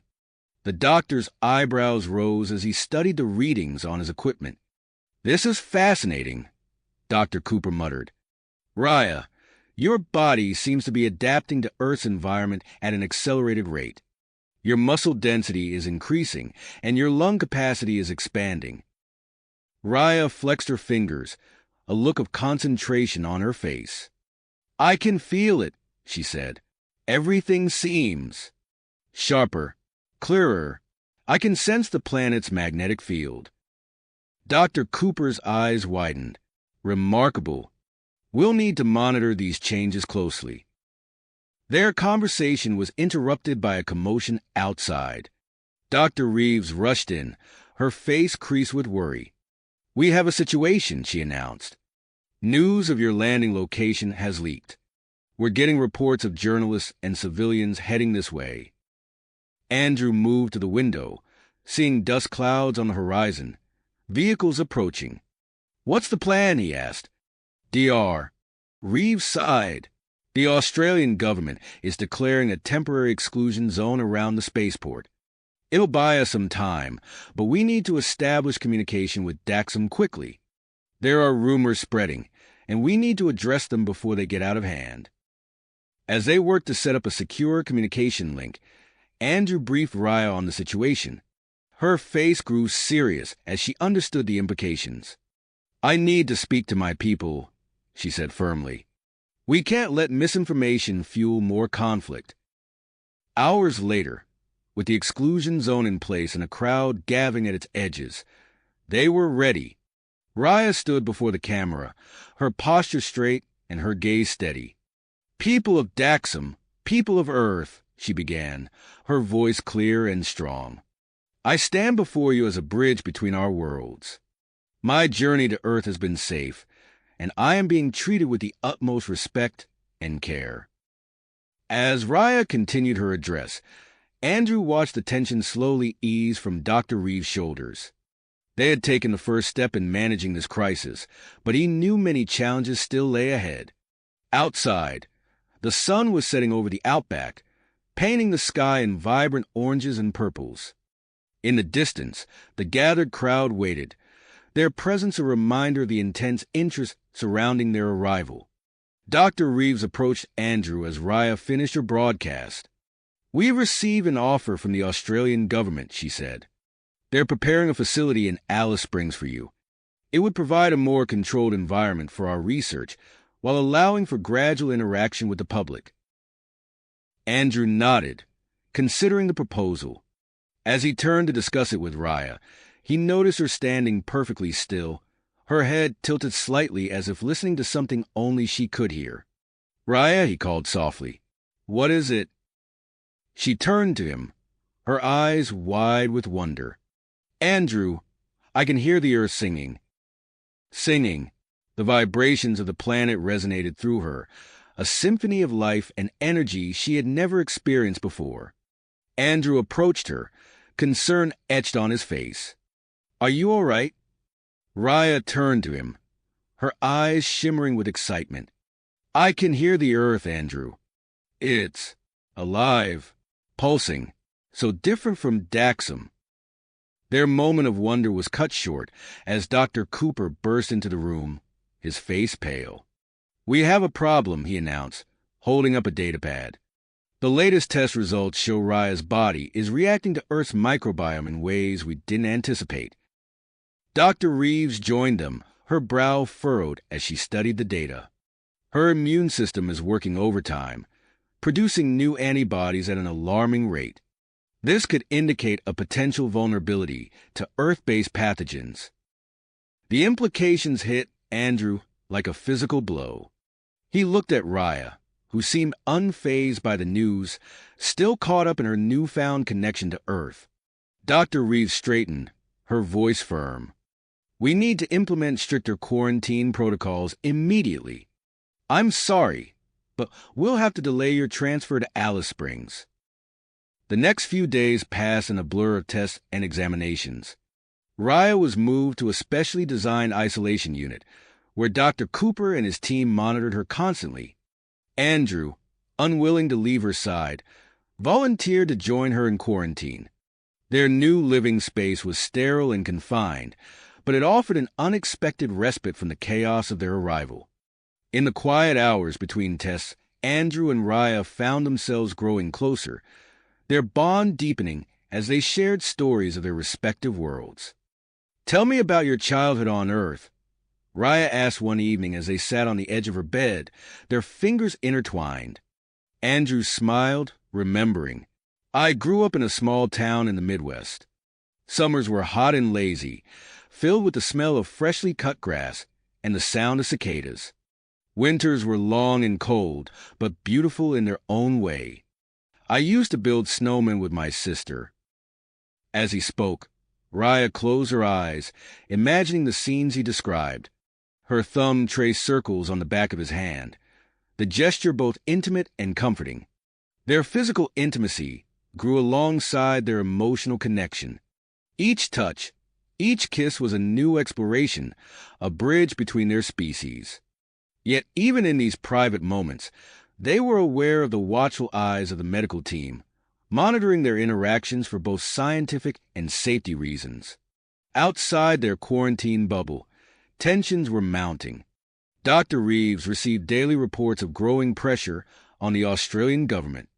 Environmental groups demanded more rigorous testing before allowing Raya further access to Earth's ecosystem, while human rights organizations argued for Andrew and Raya's right to privacy and freedom of movement. The situation escalated when the United Nations convened an emergency session to discuss the implications of human daxamite integration. Andrew and Raya watched the debates on their view screen, their hands clasped tightly as they listened to diplomats and scientists argue about their future. "They're talking about us like we're some kind of science experiment," Andrew muttered, his frustration evident. Raya squeezed his hand. "We are, in a way, but we're also more than that. We're proof that our species can come together, that we can find common ground." Their conversation was interrupted by a call from Supreme Leader Xanthor. His face on the screen looked haggard, the strain of recent events evident in the lines around his eyes. "Raya, Andrew," he greeted them, "I hope this transmission finds you well. We're facing some challenges here on Daxam. The Purist Front is spreading rumors about Raya's condition, claiming Earth's environment is toxic to Daxamites." Raya leaned forward, her voice firm. "That's not true, Xanthor. I'm adapting. Yes, there have been some unexpected developments, but I'm not in danger." Xanthor nodded. "I believe you, but we need to counter this misinformation. I'm sending a scientific mission to Earth, led by Dr. Lyra. They'll independently verify your condition and assess the long-term viability of human daxamite coexistence on Earth." After the call ended, Andrew and Raya sat in silence, processing the news. The arrival of a daxamite delegation would add another layer of complexity to their already delicate situation. As the days passed, they found themselves caught in a whirlwind of scientific, political, and personal challenges. The pressure tested their bond, forcing them to confront their fears and insecurities about their future together. One night, as they lay in bed, Raya turned to Andrew, her eyes serious in the dim light. "We need to do something," she said. "We can't just sit here while others decide our fate." Andrew nodded, an idea forming in his mind. "What if we proposed a public demonstration? A way to show both Earth and Daxam that you're adapting, that this can work?" Raya's eyes lit up. "Yes, a live-streamed event where I can showcase my new abilities and interact with Earth's environment under controlled conditions." They presented their idea to Dr. Reeves the next morning.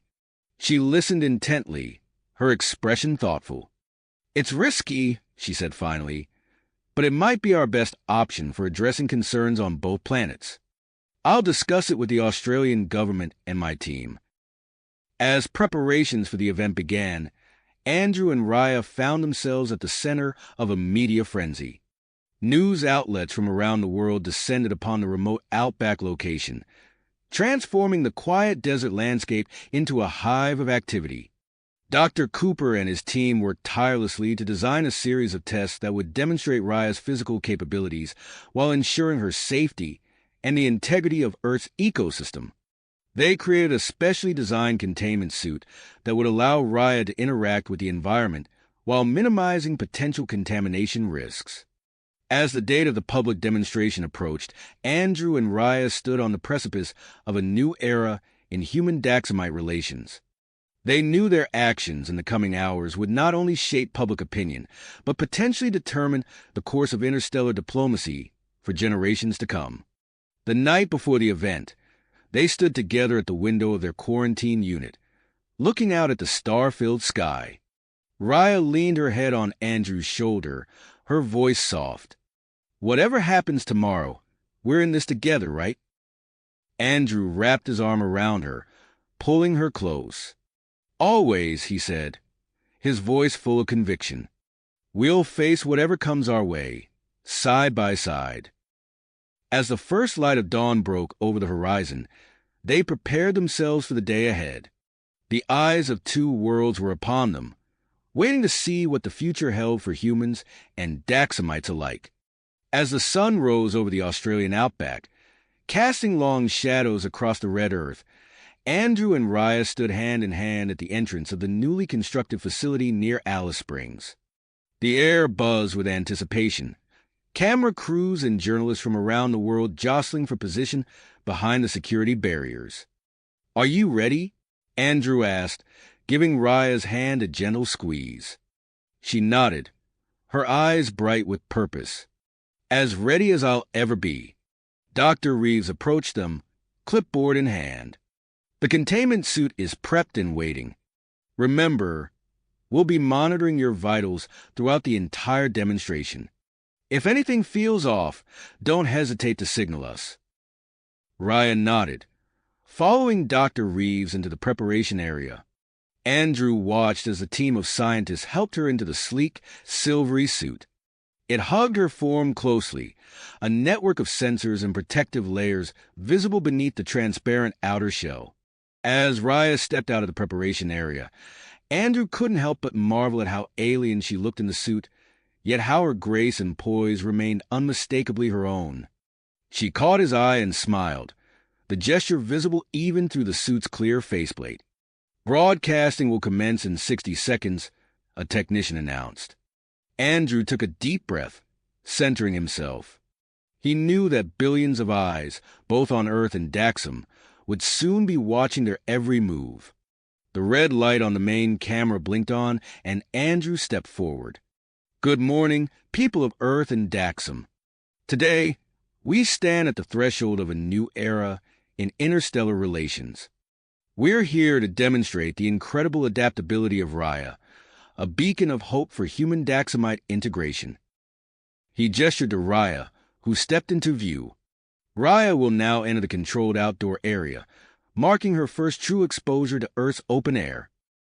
The airlock doors hissed open, and Raya stepped out into the Australian sunshine. Andrew watched on the monitors as the sensors in her suit lit up, transmitting a flood of data to Dr. Cooper and his team.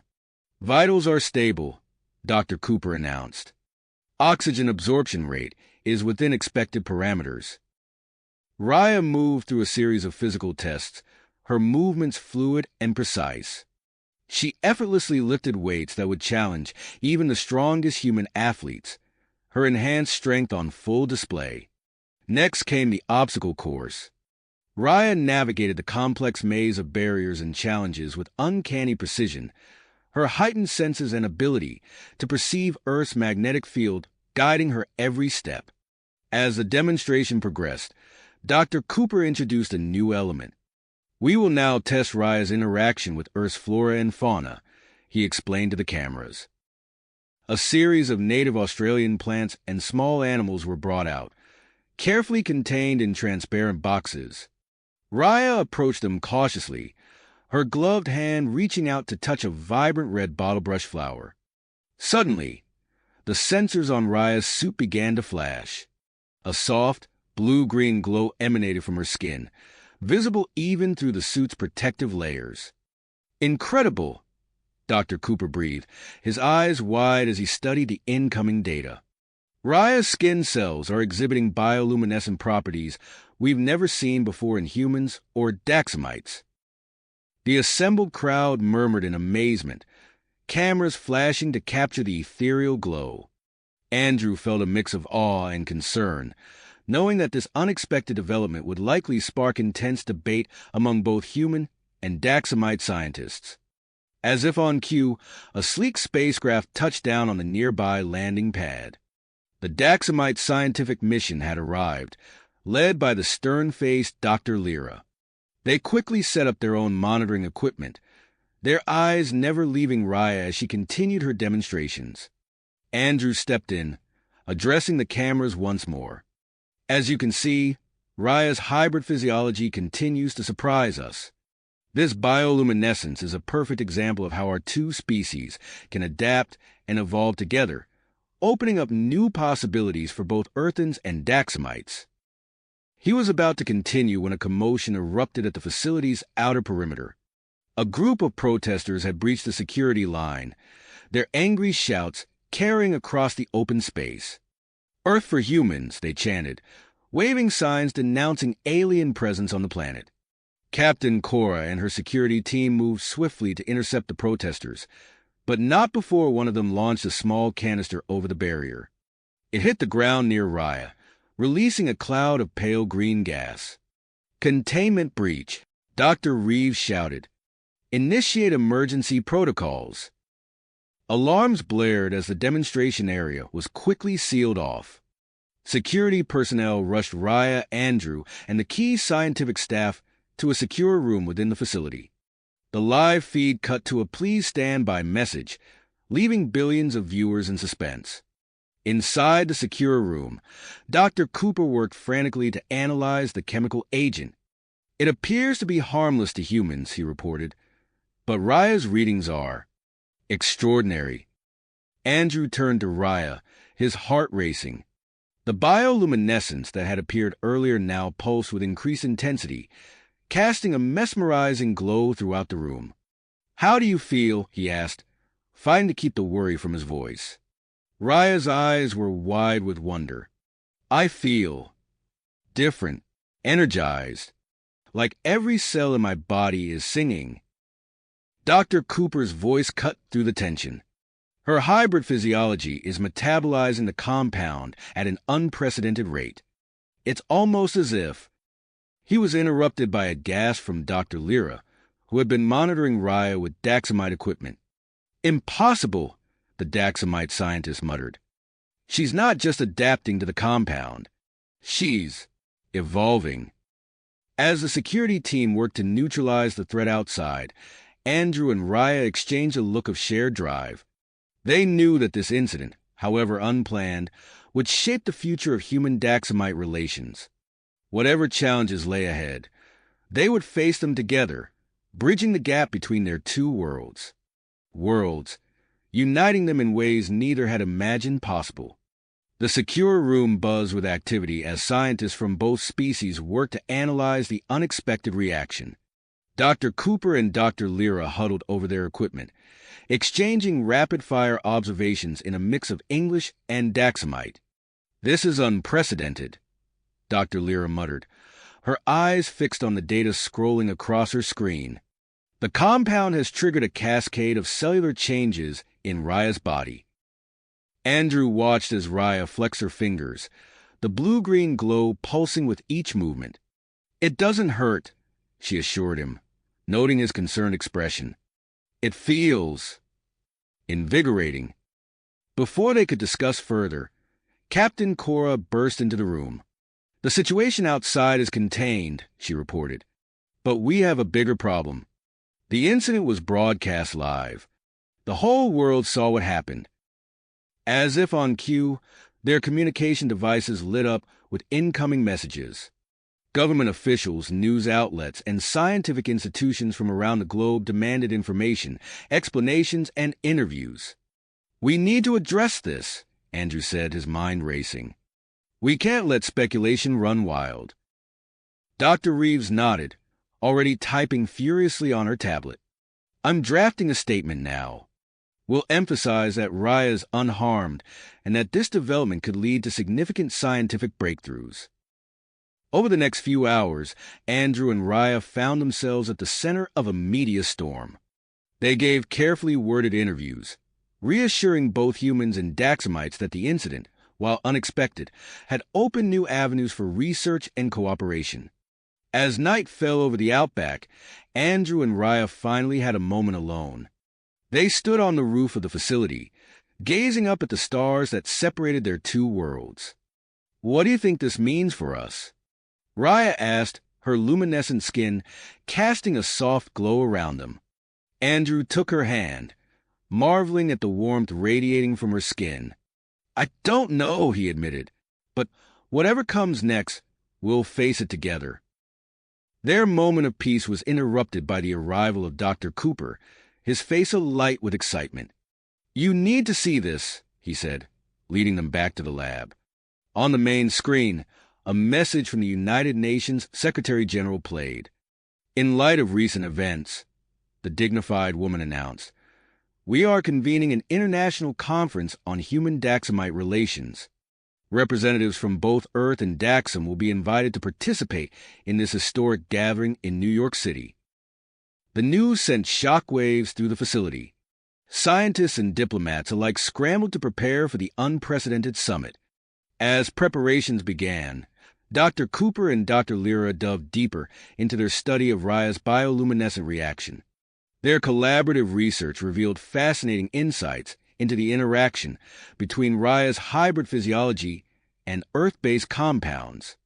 Look at this, Dr. Cooper said one afternoon, pointing to a complex molecular diagram. The bioluminescence isn't just a side effect. It's a byproduct of Raya's cells rapidly adapting and integrating Earth-based molecules. Dr. Lyra leaned in, her eyes widening. And here, she added, highlighting a section of the diagram, this pattern suggests potential applications in treating human diseases. The implications of their discovery were staggering. As word spread, public opinion began to shift. The image of Raya's glowing form, once a source of fear and confusion, became a symbol of hope and progress. Amid the scientific breakthroughs, Andrew received a call from Supreme Leader Xanthor. The Daxamite leader's face appeared on the screen, his expression a mix of excitement and caution. Andrew, Raya, he greeted them. The developments on Earth have not gone unnoticed on Daxam. We believe it's time to take the next step in our cooperation. Xanthor outlined his proposal for a joint human Daxamite research facility on Earth. This would be a place of learning, discovery, and cultural exchange, he explained. A testament to what our species can achieve together. The Australian government, eager to maintain its position at the forefront of interstellar diplomacy, quickly offered to host a facility in the outback. As the date of the New York conference approached, Andrew and Raya underwent a series of medical examinations. Dr. Cooper's team worked tirelessly to ensure Raya's continued adaptation to Earth's environment.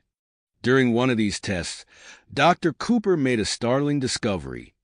Raya's hybrid physiology has granted her increased resistance to various Earth-based pathogens, he announced, his voice filled with awe. This could have enormous implications for enhancing human immune systems. The journey to New York marked Raya's first exposure to a densely populated human city. As their transport descended towards JFK Airport, Raya pressed her face against the window, marveling at the sprawling metropolis below. It's so alive, she whispered, her enhanced senses already picking up the city's unique energy. But as they made their way into Manhattan, the sensory overload hit Raya hard. The cacophony of sounds, the myriad of smells, and the constant buzz of electromagnetic emissions overwhelmed her enhanced senses. Andrew noticed her discomfort immediately. Focus on me, he said softly, taking her hands in his. Let's work through this together. Over the next few days, Andrew helped Raya develop coping mechanisms. They practiced meditation techniques, used noise-canceling devices, and gradually exposed Raya to busier environments. Through it all, their bond deepened, each challenge bringing them closer together. The conference itself was a whirlwind of panels, demonstrations, and intense discussions. Andrew and Raya found themselves at the center of attention, their every move scrutinized by humans and Daxamites alike. During one public event outside the UN headquarters, a group of human supremacists attempted to rush the stage where Raya was speaking. Andrew, drawing on his diplomatic skills and newfound protective instincts, quickly stepped between Raya and the approaching group. We're all here to build a better future, he said calmly, his voice carrying across the plaza. Let's talk about your concerns. Violence won't solve anything. His words, combined with the swift action of security personnel, defused the situation without bloodshed. The incident, however, highlighted the ongoing challenges they faced in promoting understanding between the two species. As the conference progressed, discussions turned to the ethical implications of human-Daxamite relationships. Andrew and Raya's union became a focal point, with experts debating the long-term consequences of interspecies coupling. "What about children?" one panelist asked during a particularly heated session. "Is human Daxamite reproduction even possible? And if so, what would it mean for both our species?" The question hung in the air, unanswered but weighing heavily on everyone's minds, especially Andrew and Raya's. As they prepared for the conference's final session, they knew they would need to address these concerns head-on. Standing backstage, waiting to be introduced, Andrew and Raya shared a quiet moment. The sounds of the assembled delegates filtered through from the main hall, a reminder of the momentous task ahead. "Ready?" Andrew asked, giving Raya's hand a gentle squeeze. She nodded, her skin emitting a soft, determined glow. "Together," she replied, her voice steady. As they stepped out onto the stage, facing the assembled representatives of two worlds, Andrew and Raya knew that their words in the next few minutes could shape the future of interstellar relations for generations to come. As they stepped onto the stage, a hush fell over the crowd. Andrew cleared his throat, ready to begin their address. Suddenly, a commotion erupted outside the conference hall. The sounds of shouting and breaking glass filtered through the walls, causing murmurs of concern to ripple through the audience. Security personnel rushed to secure the entrances, their faces taut with tension. Andrew and Raya exchanged a worried glance. They had anticipated some opposition, but the scale of the disturbance outside caught them off guard. Despite the chaos, Andrew steeled himself and began to speak. "Distinguished delegates, honored guests," he started, his voice steady despite the growing tumult. "We stand before you today as living proof of what can be achieved when our two species work together in harmony." As Andrew continued his speech, advocating for increased human-Daxamite cooperation, Raya's enhanced senses picked up a faint buzzing sound. Her eyes widened as she scanned the room, trying to locate its source. Without warning, a swarm of small drones burst through the air vents, filling the conference hall with a piercing, high-pitched whine. The Daxamite delegates immediately clutched their heads in pain, their sensitive hearing overwhelmed by the sonic assault. Raya staggered, caught between her human and Daxamite heritage. The sound was excruciating, but not entirely debilitating. As she struggled to maintain her composure, her skin began to pulse with an intense blue-green light. Andrew, realizing the gravity of the situation, sprang into action. "Everyone, cover your ears!" he shouted, pulling Raya close to shield her from the worst of the attack. He scanned the room, his mind racing to formulate a plan. Security forces scrambled to respond, but the tiny drones proved difficult to target. The conference hall descended into chaos as delegates fled their seats, seeking cover from the sonic onslaught. Amidst the pandemonium, Andrew noticed something extraordinary. Raya's bioluminescence was pulsing in a rhythmic pattern, and with each pulse, the nearest drones seemed to falter in their flight. "Raya," he said urgently, "your light, I think it's interfering with the drones." Understanding dawned in Raya's eyes. She closed them, concentrating intensely. The glow from her skin intensified, spreading in waves across the room. As each wave passed, more drones dropped from the air, their navigation systems disrupted by the electromagnetic pulses. Andrew coordinated with the security team, directing them to the fallen drones. "Disable them quickly," he ordered, pointing to the briefly incapacitated devices. As the security forces worked to neutralize the threat, Dr. Cooper and Dr. Lyra fought their way through the crowd towards Andrew and Raya. They arrived just as the last of the drones clattered to the ground, their sonic weapons silenced. "Raya, are you all right?" Dr. Cooper asked, his voice filled with concern and scientific curiosity. Raya nodded, her skin still glowing faintly.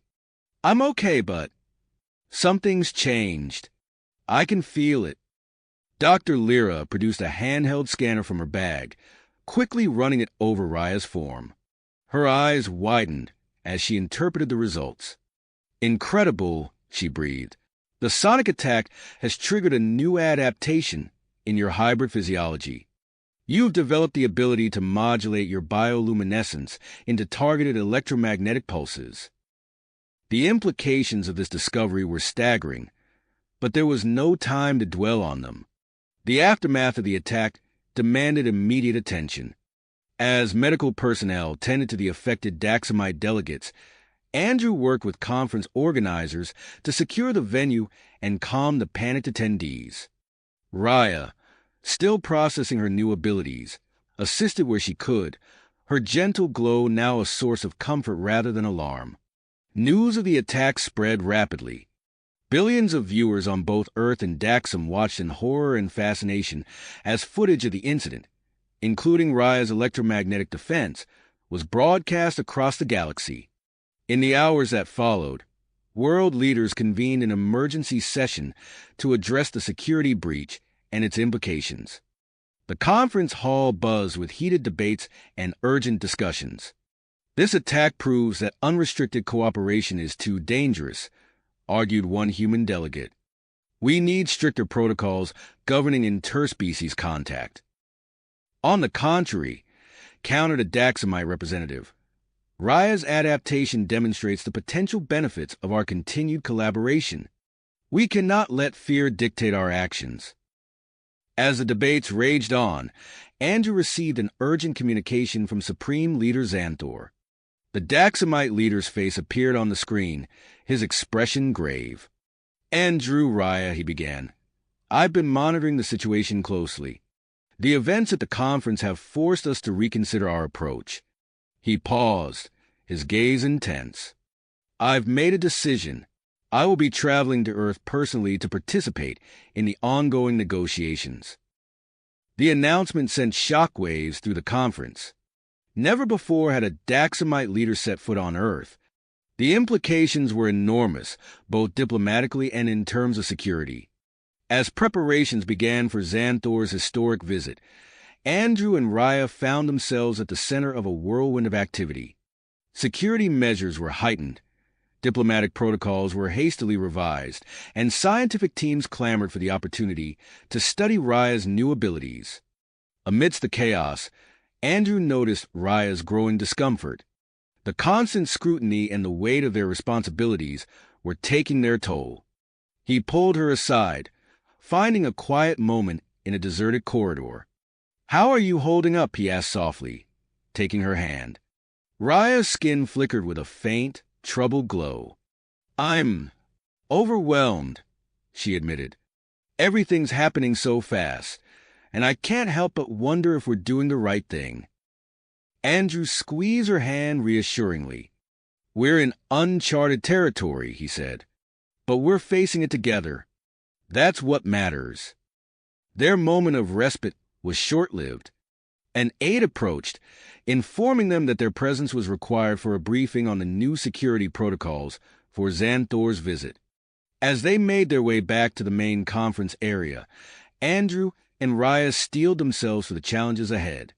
The attack had changed everything, but their commitment to fostering understanding between their two species remained unshaken. The coming days would test them in ways they couldn't imagine, but as they walked side by side, their hands still clasped, they knew they would face whatever came next as one. As one, united in their grit to bridge the gap between their species.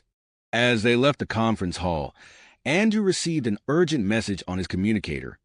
He furrowed his brow as he read the contents, then turned to Raya. "Change of plans," he said quietly. "We're needed in Australia. There's been a development at the proposed research facility site." Within hours, they were aboard a high-security transport, soaring over the vast expanse of the Pacific Ocean. As they approached the Australian outback, the smooth flight suddenly gave way to unexpected turbulence. The craft shuddered, causing Andrew to grip his seat tightly. The pilot's voice crackled over the intercom. "Apologies for the rough ride. We're experiencing some kind of localized electromagnetic disturbance. It's interfering with our navigation systems." Raya gasped softly, her skin beginning to emit a soft blue glow. Andrew watched in fascination as the luminescence pulsed and intensified, seeming to respond to some unseen force.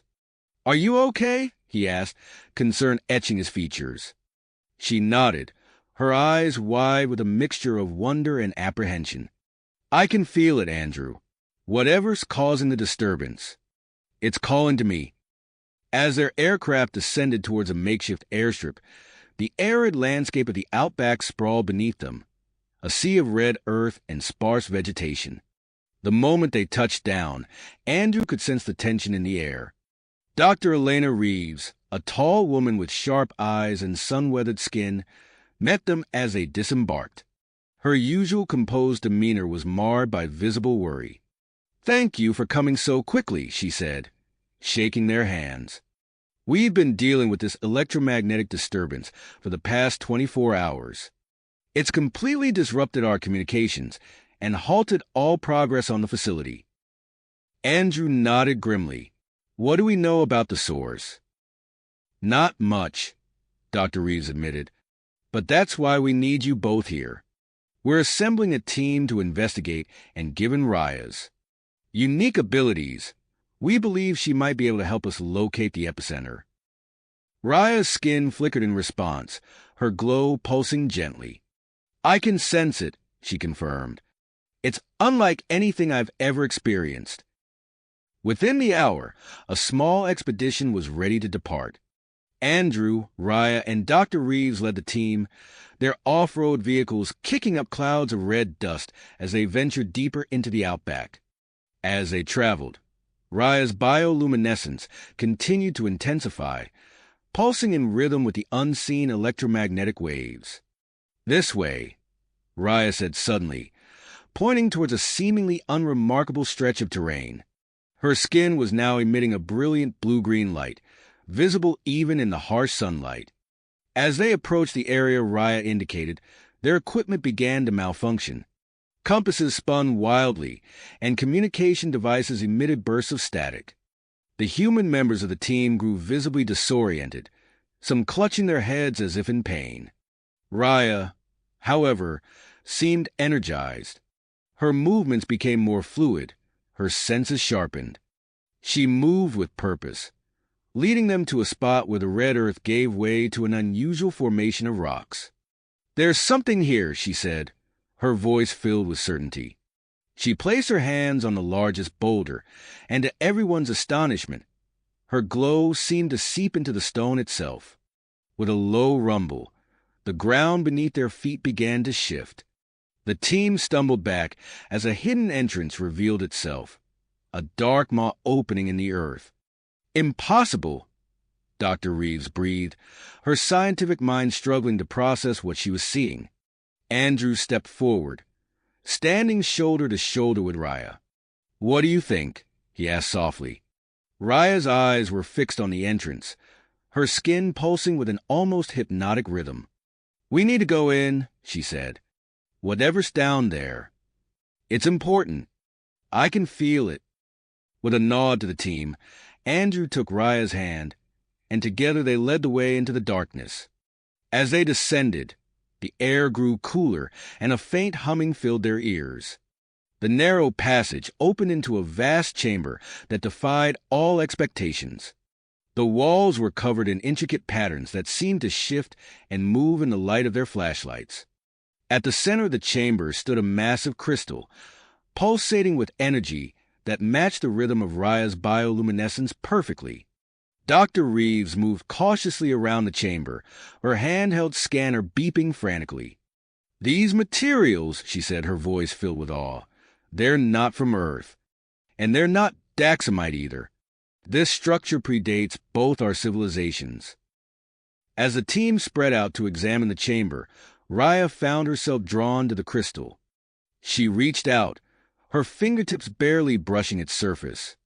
The moment she made contact, a holographic interface sprang to life, filling the air with swirling star charts and streams of data in an unknown language. "Raya, wait," Andrew called out, but it was too late. The moment Raya touched the hologram, the information shifted, rearranging itself into a mix of human and Daxamite languages. The crystals pulsing intensified, and a low, resonant hum filled the chamber. Above ground, the sky over the outback erupted in a brilliant display of color, a localized aurora visible for hundreds of miles as news of the phenomenon spread. The implications of their discovery began to ripple outward, setting in motion events that would reshape the future of human-Daxamite relations. In the chamber, Raya stood transfixed, her eyes moving rapidly as she absorbed the information streaming before her. Andrew moved to her side, his hand on her shoulder, a steadying presence as they stood on the precipice of a revelation that would change everything. The hum of the crystal grew louder, and Raya's skin began to pulse with an intense light. As night fell over the outback, a pillar of energy shot skyward from the hidden structure, a beacon announcing their discovery to the world. In the distance, a new light appeared on the horizon, the approaching ship of Supreme Leader Xanthor. As it drew nearer, the ancient structure's energy spiked, creating a brilliant connection between Earth and sky. Andrew, Raya, and the research team found themselves at the heart of a mystery that stretched across galaxies and millennia. As the Daxamite ship descended, they braced themselves for what would come next, knowing that the answers they sought might forever alter the course of both their worlds. Species. As the Daxamite ship descended, they braced themselves for what would come next, knowing that the answers they sought might forever alter the course of both their worlds. The pillar of energy intensified, bathing the night sky in an otherworldly glow. Andrew watched as Supreme Leader Xanthor's ship struggled against the electromagnetic disturbances, its landing systems faltering. "We need to guide them down safely," Andrew shouted over the rising hum of energy. He sprinted towards a makeshift command center, his mind racing through possible solutions. Dr. Reeves nodded, her fingers flying over a control panel. "We're patching into their communication systems now." Andrew grabbed a headset, his voice steady as he addressed the Daxamite pilot. "This is Andrew Chun. Your landing systems are compromised by the electromagnetic field. Follow my instructions for a manual descent." For tense minutes, Andrew coordinated with the ground crew, guiding the massive ship to a safe landing zone away from the structure's immediate vicinity. As the craft touched down, he exhaled in relief, only to see Supreme Leader Xanthor stumble as he exited the ship. The Daxamite leader's face contorted in pain, his hands clawing at his ears. Andrew recognized the symptoms immediately. The same sensory overload Raya had experienced upon arriving on Earth. "Get me the dampening equipment," Andrew called out, rushing to Xanthor's side. He supported the leader's weight as Dr. Cooper appeared with the specialized gear. "Supreme Leader, this will help," Andrew explained, fitting the device over Xanthor's head. The Daxamite's breathing steadied as the equipment mitigated the worst of the electromagnetic assault on his senses. As Xanthor regained his composure, Dr. Reeves approached, her tablet displaying a cascade of data. "Supreme Leader, we've made an extraordinary discovery," she began, her voice tinged with excitement and trepidation. Andrew watched as Xanthor's eyes widened at the information presented. The Daxamite leader's gaze darted between the glowing structure and the data before him. "A joint research initiative," Xanthor declared, his voice firm despite his recent discomfort. "We must combine our expertise to unravel these mysteries." A sudden commotion from the central chamber drew their attention. Andrew's heart raced as he saw Raya, still connected to the holographic interface, her body rigid and glowing with an intensity that matched the crystal's pulsations. Dr. Cooper rushed to Raya's side, his medical scanner whirring. "Her genetic structure is changing," he reported, his voice tight with concern. "It's as if her hybrid physiology is resonating with the structure's energy at a cellular level." As the team worked to decipher the information streaming from the holographic display, a low rumble shook the chamber. A section of the wall slid away, revealing a hidden recess. "Another chamber," Dr. Reeves breathed, her flashlight beam cutting through the darkness. The light fell upon a sleek, alien device, a stasis pod of unmistakably extraterrestrial design. As they watched, indicators on its surface flickered to life, responding to Raya's presence. The pod's activation coincided with a surge of activity from the structure. Alarms blared from the security perimeter, and Captain Cora's voice crackled over the comms. "We're under attack. Human supremacist group breaching the outer defenses." Andrew's training kicked in. He turned to Captain Cora, who had just entered the chamber. "Secure the diplomats and scientists. I'll coordinate our defense from here." As chaos erupted around them, Andrew found himself torn between his duty and his concern for Raya, who remained locked in her trance-like state. The sound of weapons fire echoed from the entrance, growing closer with each passing moment. Suddenly, the stasis pod emitted a high-pitched whine. Its smooth surface split open, revealing a humanoid figure unlike anything they had ever seen. The alien, disoriented and weak, stumbled from the pod. Its emergence triggered a massive power surge throughout the structure. The lights flickered and equipment sparked and shorted out. Through the comms, Andrew heard shouts of confusion from the attacking forces as their weapons and gear malfunctioned. Taking advantage of the supremacists' momentary disarray, Andrew barked orders to the security team, coordinating a counterattack.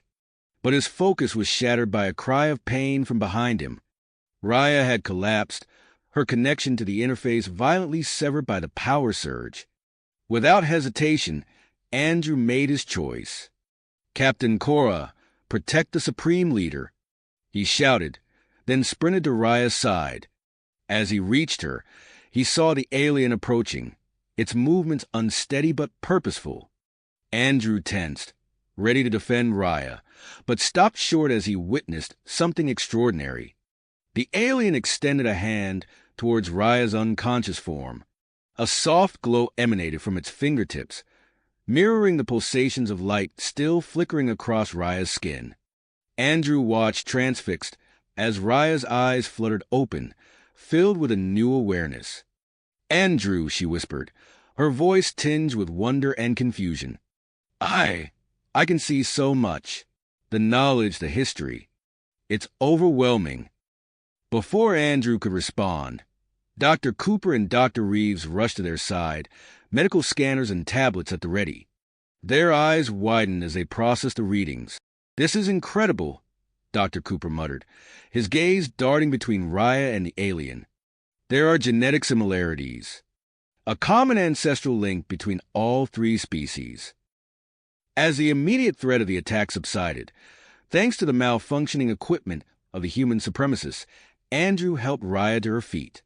She swayed slightly, her body still pulsing with a soft, rhythmic light. Supreme Leader Xanthor approached, his expression a mixture of awe and willpower. "This site," he declared, his voice carrying the weight of authority, "is now a joint protectorate of Earth and Daxam. The knowledge contained here is too valuable and too dangerous to be claimed by any one group." As the first rays of dawn broke over the horizon, Andrew stood vigil by Raya's side. Her condition had stabilized, but the glow persisted, a visible sign of the profound changes occurring within her. Dr. Reeves approached, her face etched with equal parts excitement and concern. "We've only scratched the surface of what this place holds," she said quietly. "The alien's awakening, the genetic links, the technology. It's going to change everything we thought we knew about our history, both human and Daxamite." Andrew nodded, his gaze never leaving Raya. As the research team bustled around them, preparing for the monumental task ahead, he couldn't help but feel that they stood at the threshold of a new era, one that would redefine the relationship between their species and perhaps uncover the very origins of their civilizations. The alien, now under careful observation by a joint team of human and Daxamite scientists, watched the proceedings with inscrutable eyes. Its presence raised countless questions, each answer promising to unlock new mysteries about their shared past and uncertain future. As the sun climbed higher in the sky, casting long shadows across the ancient structure, Andrew steeled himself for the challenges that lay ahead. The attack by the human supremacists had been thwarted, but he knew it was only the beginning. Whatever secrets this place held, there would be those who sought to control them, to weaponize them. His grip on Raya's hand tightened. Together, they had already overcome so much. Now, standing at the precipice of a discovery that could reshape their understanding of the universe, Andrew knew that their greatest trials still lay ahead. Andrew knew that their greatest trials still lay before them. He gazed at Raya, her form still bathed in the soft, pulsating glow that matched the ancient structure's energy emissions. As the first rays of sunlight crept across the Australian outback, Andrew maintained his vigil by Raya's side. Hours passed, the research team bustling around them, monitoring equipment and discussing theories in hushed tones. Dr. Cooper and Dr. Lyra hovered nearby, their eyes darting between their instruments and Raya's unconscious form. Suddenly, Raya's eyelids fluttered, her body tensed, and the glow intensified for a moment before settling back into its rhythmic pattern. Andrew leaned forward, his heart racing. "Raya," he whispered, squeezing her hand gently. Her eyes opened fully, a look of wonder and confusion etched across her face. "Andrew," she breathed, her voice hoarse. I can see so much." Dr. Cooper rushed forward, medical scanner in hand. "Raya, how do you feel? Can you tell us what you're experiencing?" Raya's brow furrowed as she tried to articulate the flood of information coursing through her mind. "It's like fragments of memories, but not my own. Knowledge, history, technology, it's all jumbled together." Dr. Lyra approached, her tablet displaying a cascade of data. "Fascinating. Raya, your brain activity is off the charts. It seems the alien's touch has altered your neural pathways, enhancing your cognitive abilities." As the doctors continued their examinations, Andrew noticed Raya's gaze drawn to the ancient structure's control panel. Without warning, she stood up and walked towards it, her movements fluid and purposeful. "Raya, wait, Andrew started, but stopped short as he watched her interact with a holographic interface with newfound ease. Her fingers danced across the controls, manipulating streams of data with intuitive grace. "I understand it now," she murmured, her eyes wide with excitement. "The language, the symbols, it's all clear." Dr. Reeves joined them, her expression a mixture of awe and scientific curiosity. "Incredible. Raya, can you tell us what you're seeing?" As Raya began to explain, translating complex scientific concepts with surprising fluency, Andrew felt a presence behind him. He turned to see Supreme Leader Xanthor, his face etched with concern. "We need to secure the perimeter," Xanthor said, his voice low. "The attack by the human supremacists may have been thwarted, but we can't risk further intrusions." Andrew nodded, forcing himself to shift focus from Raya to the immediate security concerns. "Agreed. We should coordinate with Earth and Daxamite authorities to establish a joint protective force." As they moved to the makeshift command center, Andrew heard Dr. Cooper's voice rise in excitement. "These readings. Raya's hybrid physiology has undergone further changes. Her existing abilities seem to have been enhanced, and there are indications of new capabilities emerging." Andrew's mind raced with the implications of this development. He pushed aside his personal concerns, focusing on the task at hand. Working with Xanthor and Dr. Reeves, they began to establish protocols for securing the site and managing the flow of information to the outside world. Hours passed in a blur of activity. Security teams were deployed, communication channels established, and containment protocols put in place for the alien being, now fully conscious and recovering its strength. As the sun reached its zenith, Andrew finally found a moment to return to Raya's side. He found her deep in conversation with Dr. Reeves and a team of xenolinguists, working to decipher the alien's method of communication. "Andrew," Raya said, her eyes lighting up as she saw him, "you won't believe what we've discovered. The alien, it's called a progenitor. They're an ancient species responsible for seeding life on both Earth and Daxam." Andrew's mind reeled at the implications. Both planets? But that would mean... "Yes," Raya nodded, her expression serious. "Humans and Daxamites share a common origin. The progenitors conducted extensive genetic experiments, guiding our evolution with the goal of creating compatible species." The weight of this revelation settled over them like a heavy blanket. Andrew glanced at Xanthor, who stood nearby, his face an unreadable mask. "We need to prepare a statement," the Supreme Leader said, his voice tight with controlled emotion. "This information will shake the foundations of both our societies. We must manage its release carefully." As the team began to draft a joint address to both planets, Andrew pulled Raya aside, seeking a moment of privacy. "How are you really feeling?" he asked, searching her eyes for any sign of distress. Raya's expression softened. "Overwhelmed," she admitted. "Excited, but also afraid. Andrew, I'm changing. This new knowledge, these abilities, what if they make me too different? What if Dash?" Andrew silenced her fears with a gentle kiss. "No matter what changes you go through," he said firmly, "my feelings for you won't change. We're in this together, Raya. Always." Their moment was interrupted by a commotion at the entrance to the chamber.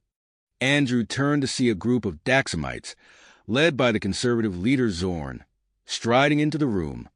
"We demand access to the alien and this technology," Zorn declared, his voice echoing through the chamber. "This knowledge belongs to Daxam. We cannot allow it to fall into human hands." Tension filled the air as humans and Daxamites faced off. Andrew stepped forward, placing himself between the two groups. "This discovery affects both our species equally," he said, struggling to keep his voice level. "We need to work together, not against each other." Supreme Leader Xanthor moved to Andrew's side, his presence commanding attention. "I propose a joint Earth-Daxam committee to oversee this research," he announced. "And I nominate Andrew and Raya as co-chairs. Their unique position as representatives of both species makes them ideal candidates."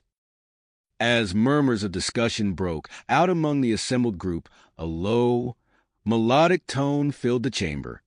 All eyes turned to the containment area where the alien Zarl stood, its hand pressed against the transparent barrier. Dr. Reeves consulted her tablet, her eyes widening. "It's requesting a meeting," she translated, "with Andrew and Raya specifically." Andrew and Raya exchanged glances, a mix of anticipation and apprehension passing between them. As they approached the containment area, the ancient structure's energy emissions intensified, creating a visible aura around them. The air crackled with potential as Andrew and Raya stood before Zarel, poised on the brink of revelations that would forever alter the course of human-Daxamite relations. The alien's eyes, deep and unfathomable, seemed to hold the secrets of the universe within them. As Zarel began to communicate, Andrew braced himself for the flood of information that was sure to come, knowing that whatever they learned in the next few moments would shape the future of both their species in ways they could scarcely imagine. As Zarel's eyes locked onto theirs, a surge of energy pulsed through the chamber, enveloping Andrew, Raya, and the alien in a cocoon of shimmering light.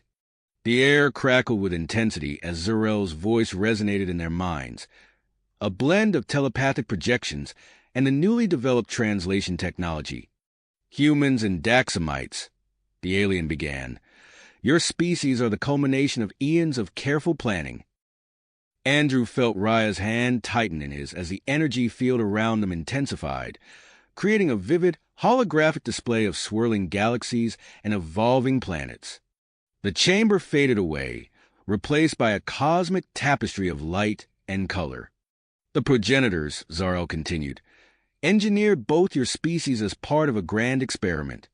Our goal was to create beings capable of thriving in diverse environments across the galaxy. Images flashed before them: primordial Earth, ancient Daxam, and the gradual evolution of both species. Andrew watched in awe as millennia of history unfolded in seconds, each scene more breathtaking than the last. Raya gasped beside him, her body pulsing with an otherworldly glow. "Andrew," she whispered, her voice strained, "something's happening to me." Before Andrew could respond, Dr. Cooper's voice cut through the energy field, tinged with urgency. "Massive energy spike detected. The field is expanding beyond the containment area." The holographic display flickered, showing Earth and Daxam orbiting a distant star. Zar-El's voice grew more insistent. "You were created with a higher purpose. The ultimate goal was to produce a hybrid species, one that could inherit our technology and face the challenges that lie ahead." Suddenly, Raya cried out, her body arching as waves of energy coursed through her.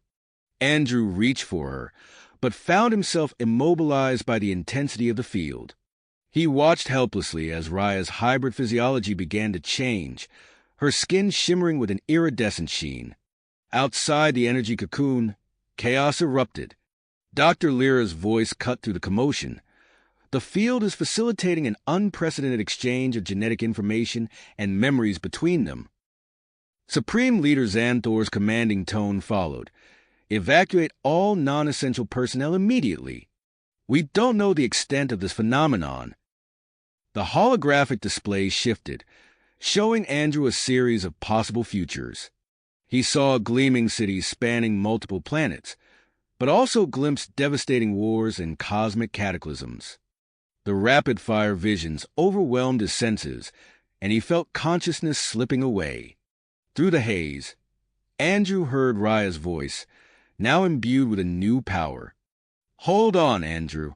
I've got you." He felt a surge of energy stabilize him, Raya's newfound abilities creating a protective barrier around them. As Andrew regained his focus, he saw Zar-El's form beginning to fade, becoming translucent and ethereal. The alien's voice echoed in their minds one last time. "I am the last of the progenitors, left behind to guide your reunion. My task is complete, but yours is just beginning." The energy field pulsed, and Andrew felt a final surge of information flood his mind. Zar-El's warning rang clear. A threat from deep space, foreseen by the progenitors, would test the limits of human and Daxamite cooperation. As Zar-El's physical form dissipated, merging with the ancient structure, the energy cocoon began to contract. Andrew found himself able to move again, still clutching Raya's hand. Her eyes met his, filled with a new depth of understanding and power. The containment field dissolved, revealing a transformed chamber. Dr. Cooper and Dr. Lyra rushed forward, medical scanners at the ready. Beyond them, Andrew could see the frantic activity of the research team and the stern face of Supreme Leader Xanthor. "Are you all right?" Dr. Cooper asked, his voice a mixture of concern and scientific curiosity. "The readings we got were off the charts. What happened in there?"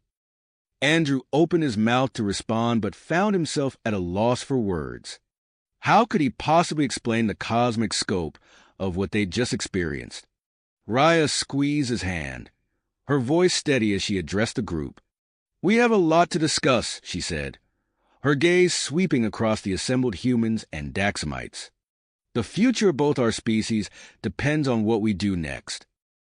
As they stepped out of the containment area, Andrew caught a glimpse of the world outside through a small window. His eyes widened in shock. The once barren Australian landscape had transformed, now teeming with alien vegetation that pulsed with an otherworldly energy. Supreme Leader Xanthor approached, his face grave. We're receiving reports of aurora-like phenomena visible across half the continent. Whatever happened here, it's drawn the attention of the entire world. Andrew took a deep breath, steeling himself for the challenges ahead. He looked at Raya, seeing in her eyes the same mix of perseverance and apprehension he felt. Together, they would have to navigate the complex web of politics, science, and cosmic destiny that now lay before them. As the research team bustled around them, preparing to analyze the vast amounts of new data, Andrew realized that this was only the beginning. The true test of human-Daxamite relations was yet to come, and the stakes were higher than anyone could have imagined. The transformed landscape outside the window served as a stark reminder of the monumental changes they now faced.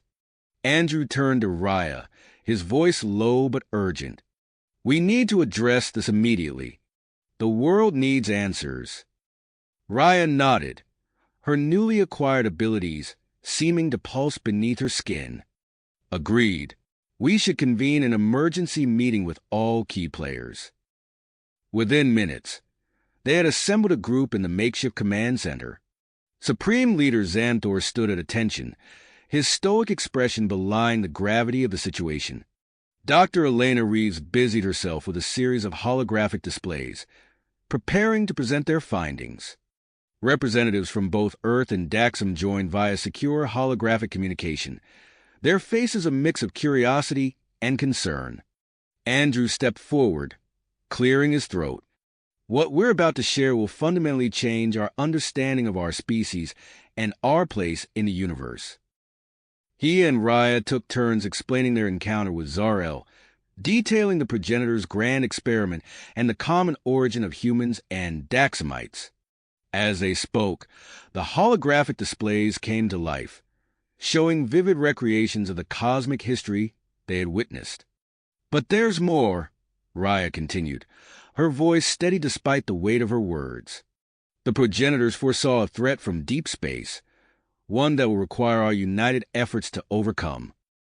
The room erupted into a cacophony of voices, each representative clamoring to be heard. Questions flew rapid fire. What kind of threat? How can we trust this information? What does this mean for our existing treaties? Supreme Leader Xanthor raised a hand, silencing the group. "We must approach this methodically. Dr. Reeves, what can you tell us about the changes to the surrounding area?" Dr. Reeves stepped forward, her fingers dancing across her tablet. "The transformation is unlike anything we've ever seen. The vegetation appears to be a hybrid of Earth, Daxamite, and progenitor DNA.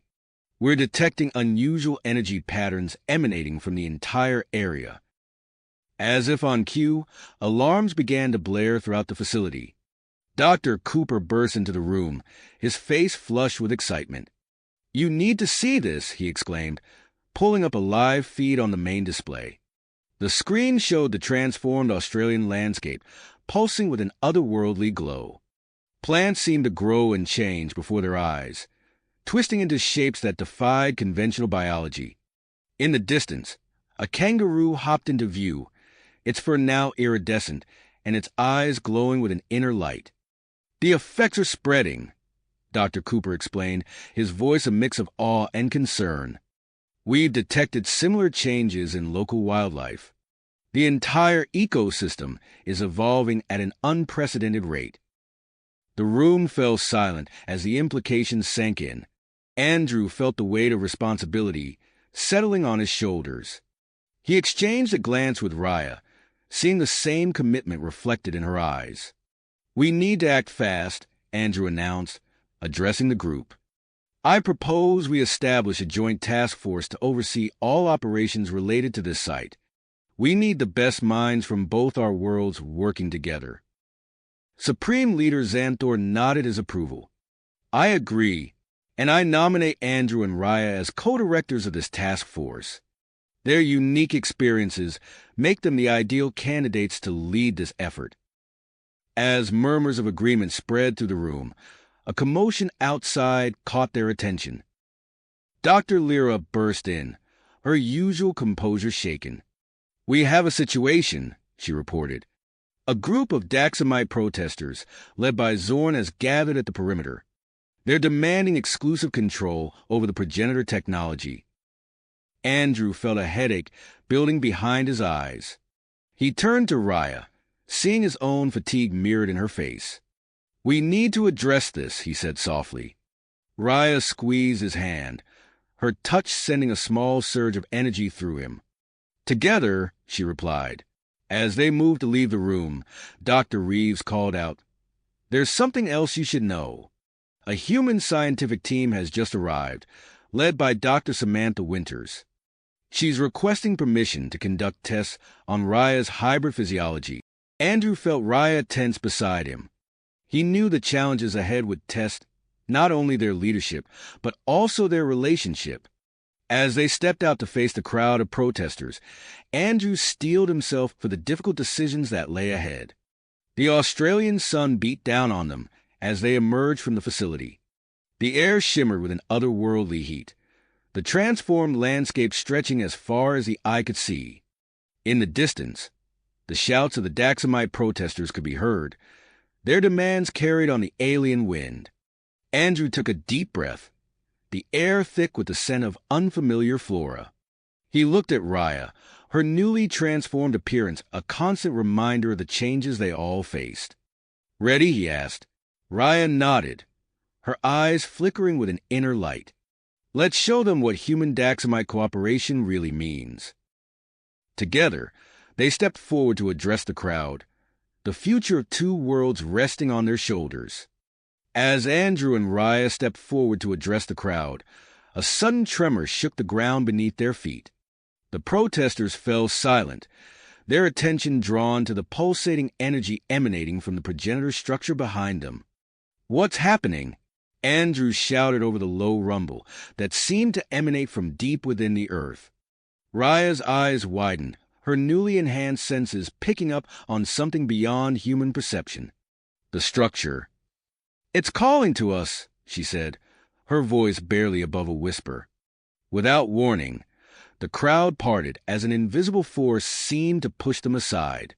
A clear path formed, leading directly to the entrance of the alien building. Andrew and Raya exchanged a glance, understanding passing between them without words. They began to walk forward, drawn by an inexorable pull. As they entered the structure, the air around them crackled with energy. The walls, once inert, now pulsed with an inner light that seemed to respond to their presence. They moved deeper into the complex, guided by an instinct neither of them fully understood. After what felt like hours of winding through labyrinthine corridors, they found themselves in a vast chamber. At its center stood a massive crystal, pulsating with a blinding light. Energy arced from its surface, filling the air with a low hum. "The core," Raya breathed, her voice filled with awe. As they approached, the crystal's pulsations intensified. Raya felt a tingling sensation spread through her body, her hybrid physiology resonating with the core's energy. Suddenly, a beam of light shot out from the crystal, enveloping her in a cocoon of energy. Andrew watched in amazement as Raya's body lifted slightly off the ground, her eyes glowing with an otherworldly light. The air around her shimmered, and a complex holographic display materialized, filling the chamber with a web of glowing lines and symbols. "Andrew," Raya called out, her voice echoing strangely. "I can see them. Progenitor sites. They're everywhere on Earth and Daxam." The holographic display shifted, zooming in on various locations across both planets. Andrew's mind raced as he realized the implications of this discovery. "We need to inform the others," he said, already reaching for his communicator. Within hours, the Joint Task Force had mobilized. Supreme Leader Xanthor's face appeared on a holographic screen, his expression grave. "I've authorized Daxamite survey teams to investigate the sites on our world," he announced. "What's the situation on Earth?" Andrew ran a hand through his hair, exhaustion evident in his features. "Earth's leaders are scrambling to organize expeditions. We're setting up a central command center here to coordinate efforts." As the days passed, Andrew and Raya found themselves at the heart of a whirlwind of activity. They worked tirelessly to decode the information provided by the crystal core, each new revelation more shocking than the last. "The harvesters," Raya said, her voice tight with tension as she examined the latest data. "An advanced species that consumes the resources of developing civilizations. They're coming, Andrew, and we don't have much time." The gravity of the situation spurred both species into action. Joint research projects were initiated, combining Earth's expertise in computer systems with Daxam's advanced energy manipulation techniques. The Australian facility buzzed with activity around the clock as scientists from both worlds worked side by side. Meanwhile, the transformed zone in the outback continued to expand, defying all attempts at containment. Dr. Elena Reeves led a team of environmental scientists to study the hybrid ecosystem, marveling at its unexpected properties.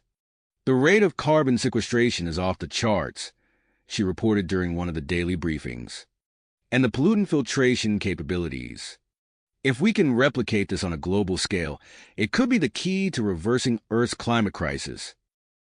But not everyone welcomed these rapid changes. The conservative Daxamite faction, led by Zorn, grew increasingly agitated by what they saw as an erosion of their superiority. Tensions reached a boiling point when Zorn attempted to sabotage one of the joint research projects, causing a localized power surge that damaged several key systems. Andrew rushed to the scene, his diplomatic skills put to the test as he worked to defuse the situation. "We're stronger together," he insisted, addressing the angry crowd that had gathered. "The threat we face is beyond anything our species have encountered before. We need each other to survive." His words seemed to have an effect, but the incident left a lingering unease in the air. In response, Supreme Leader Xanthor proposed the creation of a unified defense force, combining the strengths of both human and Daxamite military capabilities. The proposal met with resistance from both sides. Human leaders expressed concern about potential Daxamite dominance, while Daxamite conservatives feared the dilution of their superior technology. Heated debates filled the command center, with arguments often lasting late into the night. Amidst the chaos, Dr. Cooper and Dr. Lyra made a breakthrough in understanding the progenitor hybridization process. They discovered that Raya's evolving physiology held the key to unlocking dormant genetic potential in both humans and Daxamites. "We could create a new generation of hybrid individuals," Dr. Cooper explained, his eyes alight with excitement. "They could form the core of the unified defense force, possessing abilities beyond what either species is capable of alone." The proposal sparked intense debate among the task force members and political leaders. Some saw it as a logical next step in preparing for the harvester threat, while others viewed it as a dangerous form of genetic manipulation. As the arguments raged on, Andrew found himself torn. He could see the potential benefits of the hybridization program, but the ethical implications burdened immensely on his mind.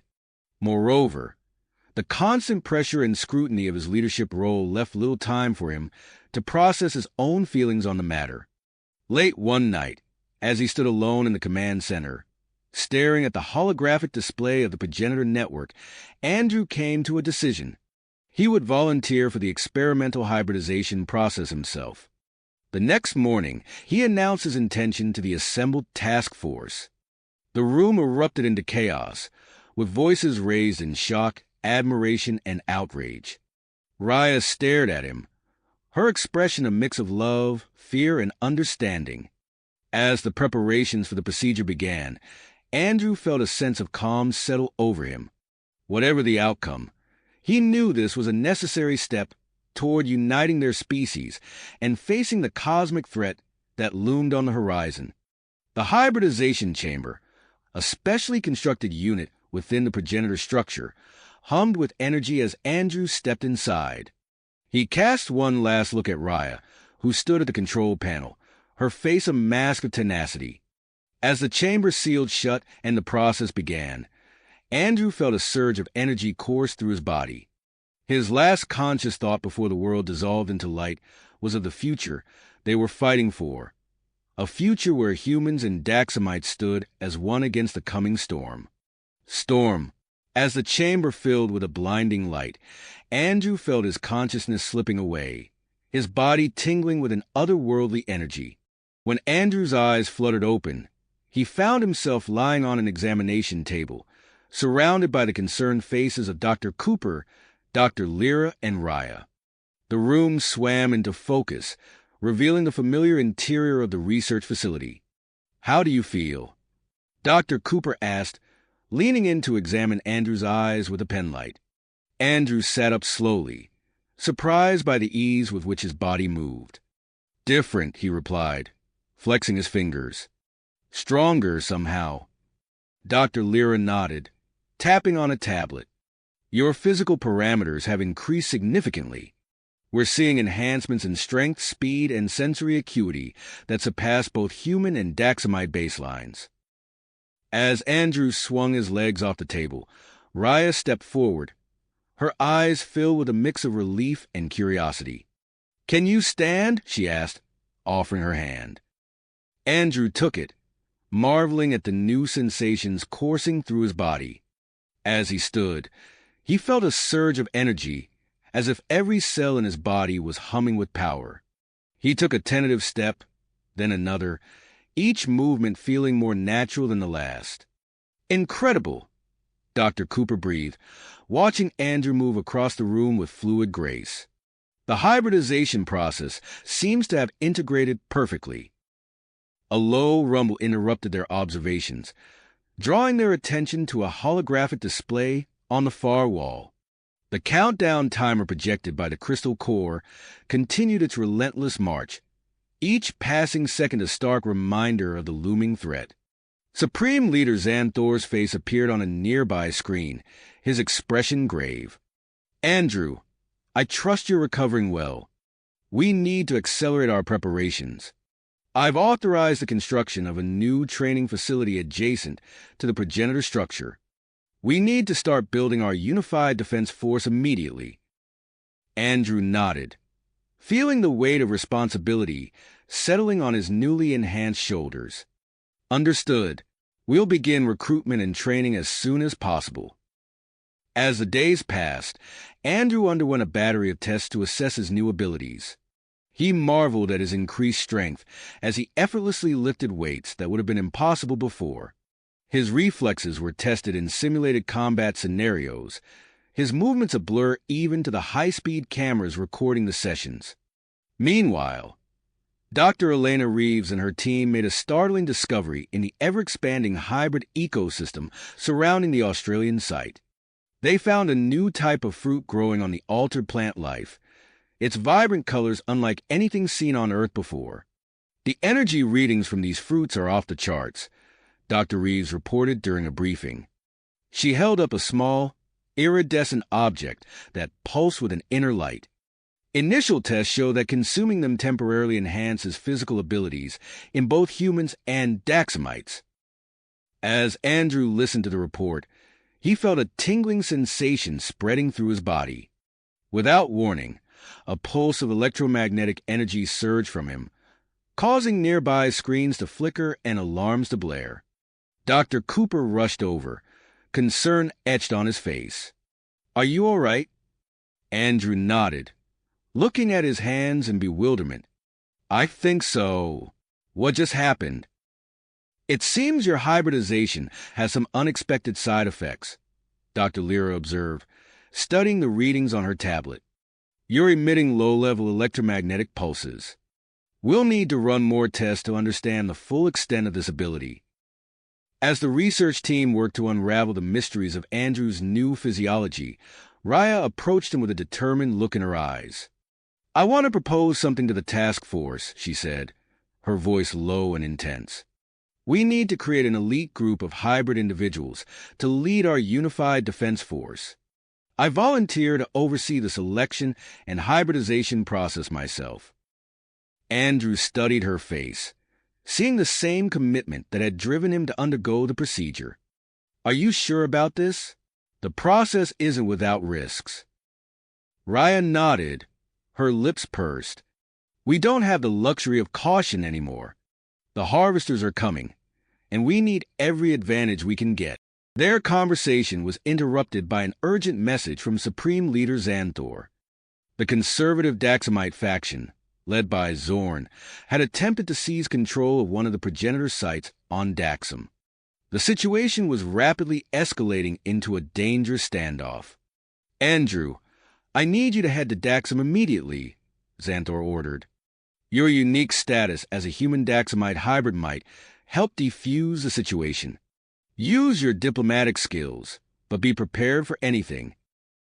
As Andrew prepared for his mission to Daxam, Raya coordinated with military leaders from both planets, developing new strategies that leverage the abilities of hybrid individuals. The Joint Task Force began constructing a network of early warning systems, repurposing progenitor technology to create a defensive web around both Earth and Daxam. Before departing, Andrew shared a quiet moment with Raya in the command center. Be careful, she said, her hand resting on his arm. We still don't fully understand the extent of your new abilities. Andrew nodded, feeling the constant hum of energy beneath his skin. I'll do my best to dedication this peacefully. Keep pushing forward with the defense preparations. We can't afford any delays. As he boarded the transport ship bound for Daxam, Andrew couldn't shake the feeling that this mission would test not only his diplomatic skills, but also the limits of his new hybrid physiology. The fate of two worlds rested on his shoulders, and time was running out. The ship's engines roared to life, propelling Andrew towards an uncertain confrontation on Daxam. As Earth receded behind him, he steeled himself for the challenges ahead, knowing that every second counted in their race against the approaching harvester threat.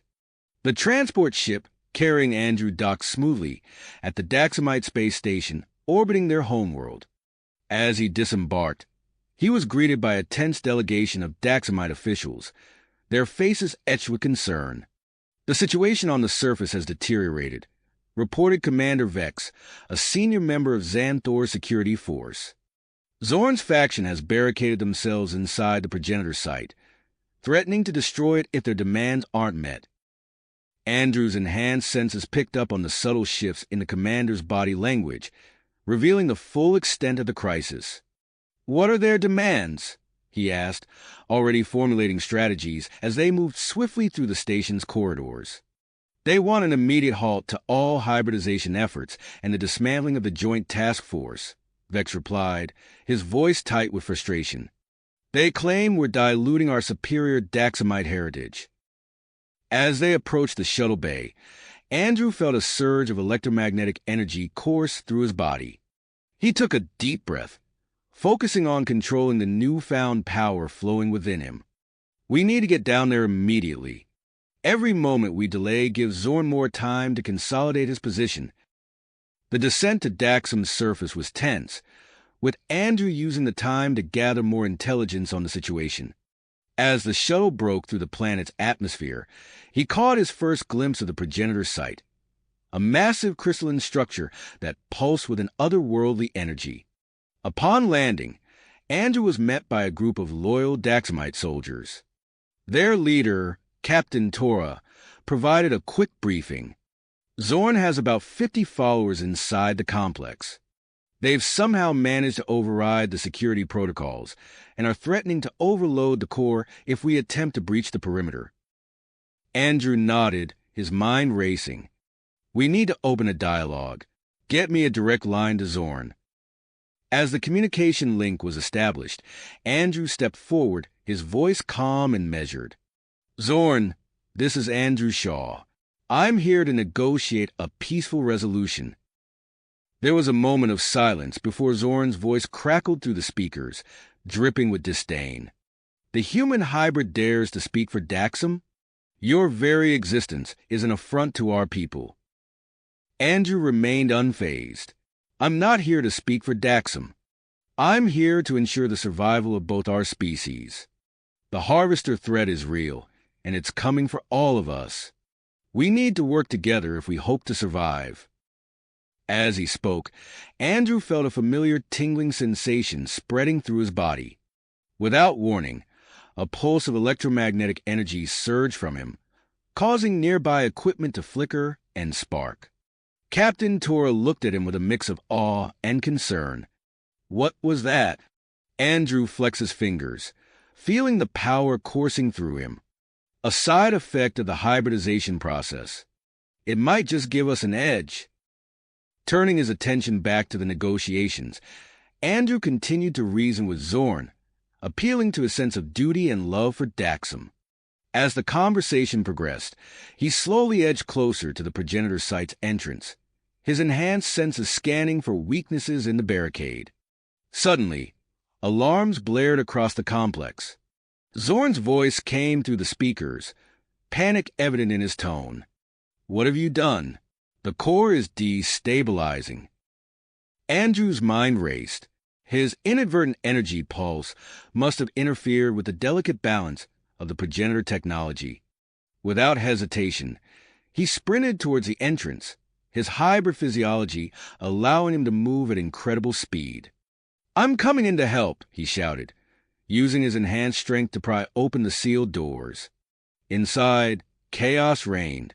Zorn's followers scrambled to contain the growing instability, their faces etched with fear.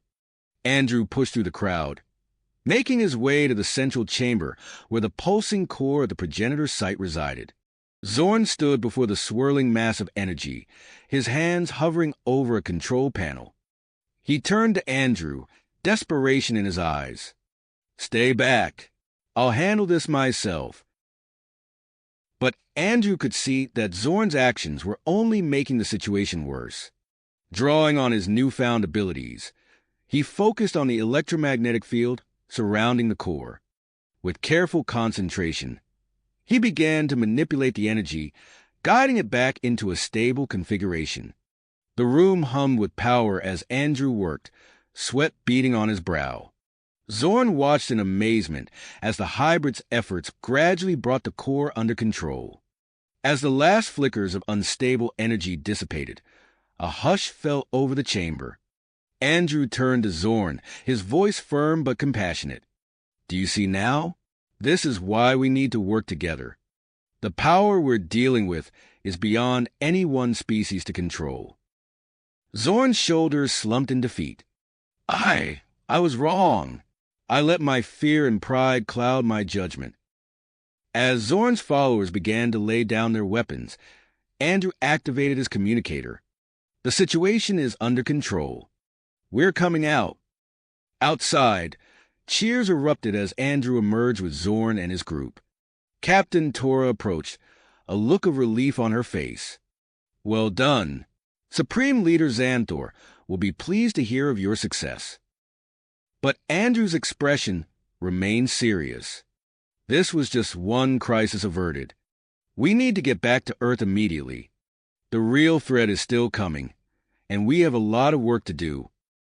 As preparations began for the return journey, Andrew's thoughts turned to Raya and the challenges that lay ahead. The countdown to the Harvester arrival continued its relentless march, and he knew that the true test of their unified efforts was yet to come. Come. As the transport ship carrying Andrew docked at Earth's orbital station, alarms blared throughout the facility. He rushed to the command center, where Raya was coordinating a flurry of activity. The Harvester fleet has been detected at the edge of our solar system, Raya announced, her voice taut with urgency. We need to initiate our defense strategy immediately. Andrew nodded, quickly assessing the holographic display of the approaching enemy forces. Let's deploy the hybrid tech drone swarm. It's time to see if our combined technology can give us an edge. With practiced efficiency, they activated the first phase of their plan. Thousands of drones, each a marvel of Earth's AI systems merged with Daxamite energy manipulation technology, streamed out from launch bays across both planets. The swarm formed a shimmering defensive screen around the combined Earth-Daxam fleet, their energy fields creating a complex web of interference. As the massive Harvester ships approached, organic mechanical hybrids that dwarfed even the largest Earth vessels, Andrew felt a surge of nervous energy. The enemy's first wave of attack burst forth, a cloud of smaller craft resembling metallic insects, heading straight for the defensive line. "I'm going out there," Andrew declared, moving towards the equipment bay. "The flagship system should be able to charge my combat suit to full capacity." Raya gripped his arm, her eyes meeting his. "Be careful out there. We need you in one piece for what's coming next." Andrew nodded, allowing himself a brief moment of connection before the chaos of battle engulfed them. He made his way to the flagship, where a team of technicians helped him into his advanced combat suit. As he connected to the ship's power systems, he felt the familiar tingle of energy coursing through his body, amplified by the suit's capabilities. Leading a squad of hybrid soldiers, Andrew launched into space. The void around him erupted into a frenzy of light and motion as the two forces clashed. Energy beams lanced out from the harvester ships, only to be deflected or absorbed by the drone swarm's defensive field. Andrew's fighter, equipped with weapons harnessing the unique properties of progenitor crystals, carved through the enemy's smaller craft. His enhanced reflexes allowed him to execute maneuvers that would have been impossible for a normal human pilot.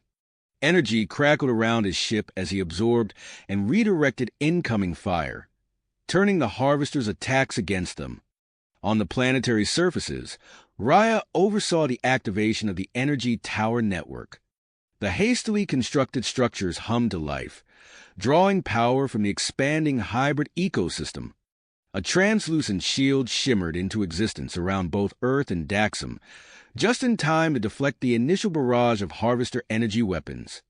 The strain on the power grid was immense. Across both worlds, cities plunged into darkness as the shields absorbed more and more energy.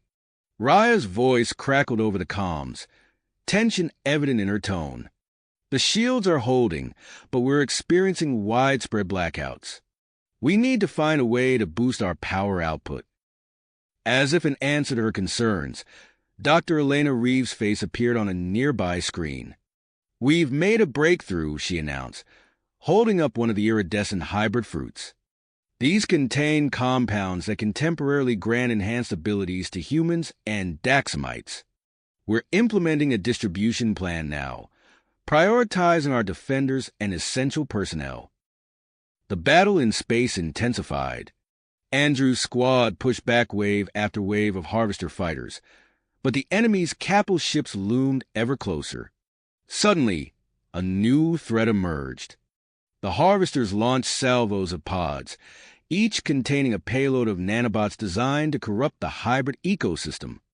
"We can't let those reach the surface," Andrew shouted, already adjusting his fighter's course to intercept. His squad fell in behind him, engaging the escort ships protecting the pods. The ensuing dogfight was a blur of motion and energy. Andrew's enhanced abilities allowed him to track multiple targets simultaneously, his crystal-powered weapons destroying pod after pod. But the sheer number of projectiles overwhelmed even his superhuman efforts.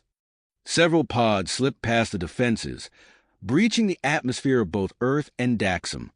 As the pods impacted, releasing their nanobot payloads, Andrew received an urgent transmission from Supreme Leader Xanthor. "The Harvester fleet is concentrating its attacks on Daxam," the Daxamite leader reported, his usually stoic demeanor showing signs of strain. "We need reinforcements immediately." Andrew's mind raced, weighing the tactical implications. With a heavy heart, he made the call. "Divert a significant portion of Earth's defenses to Daxam," he ordered. "We can't afford to lose either planet, but Daxam's technology gives us our best chance of turning this around." As he issued the command, Andrew felt a wave of fatigue wash over him. The constant use of his hybrid abilities, combined with the intense concentration required for space combat, was taking its toll. He pushed the feeling aside, knowing that the fate of two worlds hung in the balance. Returning to the flagship for a brief respite, Andrew found Raya coordinating the ground defense against the nanobot infestation. Dr. Reeves and her team had discovered that the energy emitted by progenitor crystals could neutralize the nanobots, but only at close range. We're mobilizing teams of hybrid soldiers with portable crystal emitters, Raya explained, her voice hoarse from hours of issuing orders. But we're spread thin, and the harvesters have landed forces to protect their weapon. Andrew nodded, feeling the weight of command pressing down on him. We need to hold out just a little longer. There's got to be a way to turn the tide. As if on cue, a priority message flashed across the main view screen. It originated from one of the activated progenitor sites, containing encrypted data that promised to reveal the location of a hidden weapon, one that could potentially end the harvester threat once and for all. Andrew and Raya shared a look of perseverance tinged with exhaustion. They both knew what needed to be done. Assemble our best hybrid operatives, Andrew said, already moving towards a hangar bay. We're going after that weapon. As they boarded a specially modified stealth ship, alarms blared once again, signaling another massive harvester assault. Andrew gripped the controls, his purpose hardening. The mission ahead would take them deep into enemy territory, but the alternative was unthinkable. With Earth and Daxam hanging in the balance, failure was not an option. An option, with Earth and Daxam hanging in the balance. Failure was not an outcome they could accept. As their stealth ship detached from the flagship, the space around them erupted in a dazzling display of energy weapons and explosions. The unified Earth-Daxam fleet engaged the Harvester forces in a massive battle, their hybrid technology pushed to its limits against the overwhelming enemy assault. Andrew's hands tightened on the controls as he navigated through the chaos. The ship's cloaking technology, a marvel of Earth's adaptive camouflage, merged with Daxamite energy manipulation, concealing them from the Harvester sensors. Raya monitored the ship's systems, her face illuminated by the glow of holographic displays. "We're clear of the main battle," she reported, her voice tense, setting course for the coordinates of the hidden weapon. As they pushed deeper into space, the sounds of battle faded behind them. The relative quiet was short-lived, however, as proximity alarms suddenly blared through the cockpit. A Harvester patrol had appeared, its scanning beams sweeping the area with alarming precision. "Evasive maneuvers," Andrew called out, his enhanced reflexes allowing him to react with superhuman speed. He banked the ship sharply, diving into a dense asteroid field that loomed ahead. The stealth ship weaved through the tumbling rocks, barely avoiding collision after collision, but their luck couldn't hold forever. A massive asteroid, easily twice the size of their vessel, appeared directly in their path. Andrew tried to swerve, but it was too late. The impact rocked the ship, alarms screaming as systems failed across the board. Emergency force fields activated, preventing immediate depressurization, but the damage was severe. "Hull integrity compromised," Raya announced, her fingers flying over the controls. "We're losing power to key systems."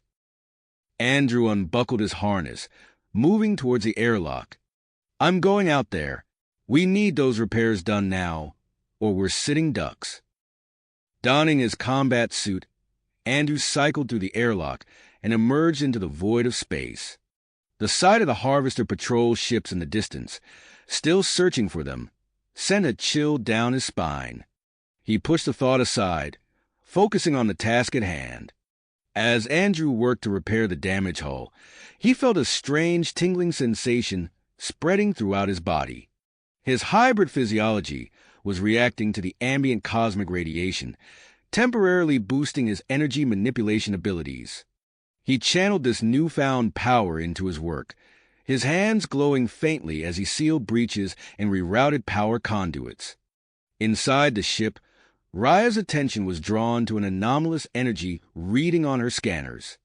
"Andrew," she called over the comm, "I'm picking up something strange from a nearby planetoid. It could be related to the weapon we're seeking."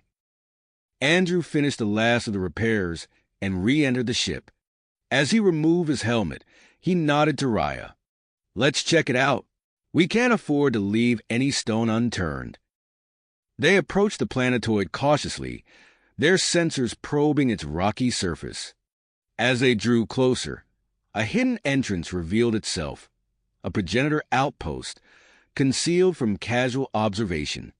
Landing their ship in a natural cavern near the entrance, Andrew and Raya led their team into the facility. The air was stale, undisturbed for millennia. As they ventured deeper, they encountered an automated defense system that sprang to life, ancient energy weapons powering up to face the intruders. Andrew and Raya exchanged a glance, then stepped forward in unison. Their hybrid physiologies allowed them to interface directly with the progenitor technology. They reached out, their minds merging with the facility's systems, bypassing security protocols that would have been impenetrable to any normal human or Daxamite. The defenses powered down, and the facility's database opened before them. As they sifted through the vast repository of information, they uncovered not only the coordinates for the hidden weapon, but also crucial data on the Harvester's weaknesses. Raya's eyes widened as she processed the information. This could turn the tide of the entire war, she breathed. But their victory was short-lived. The intrusion had triggered a fail-safe mechanism. Alarms blared throughout the facility as a self-destruct sequence initiated.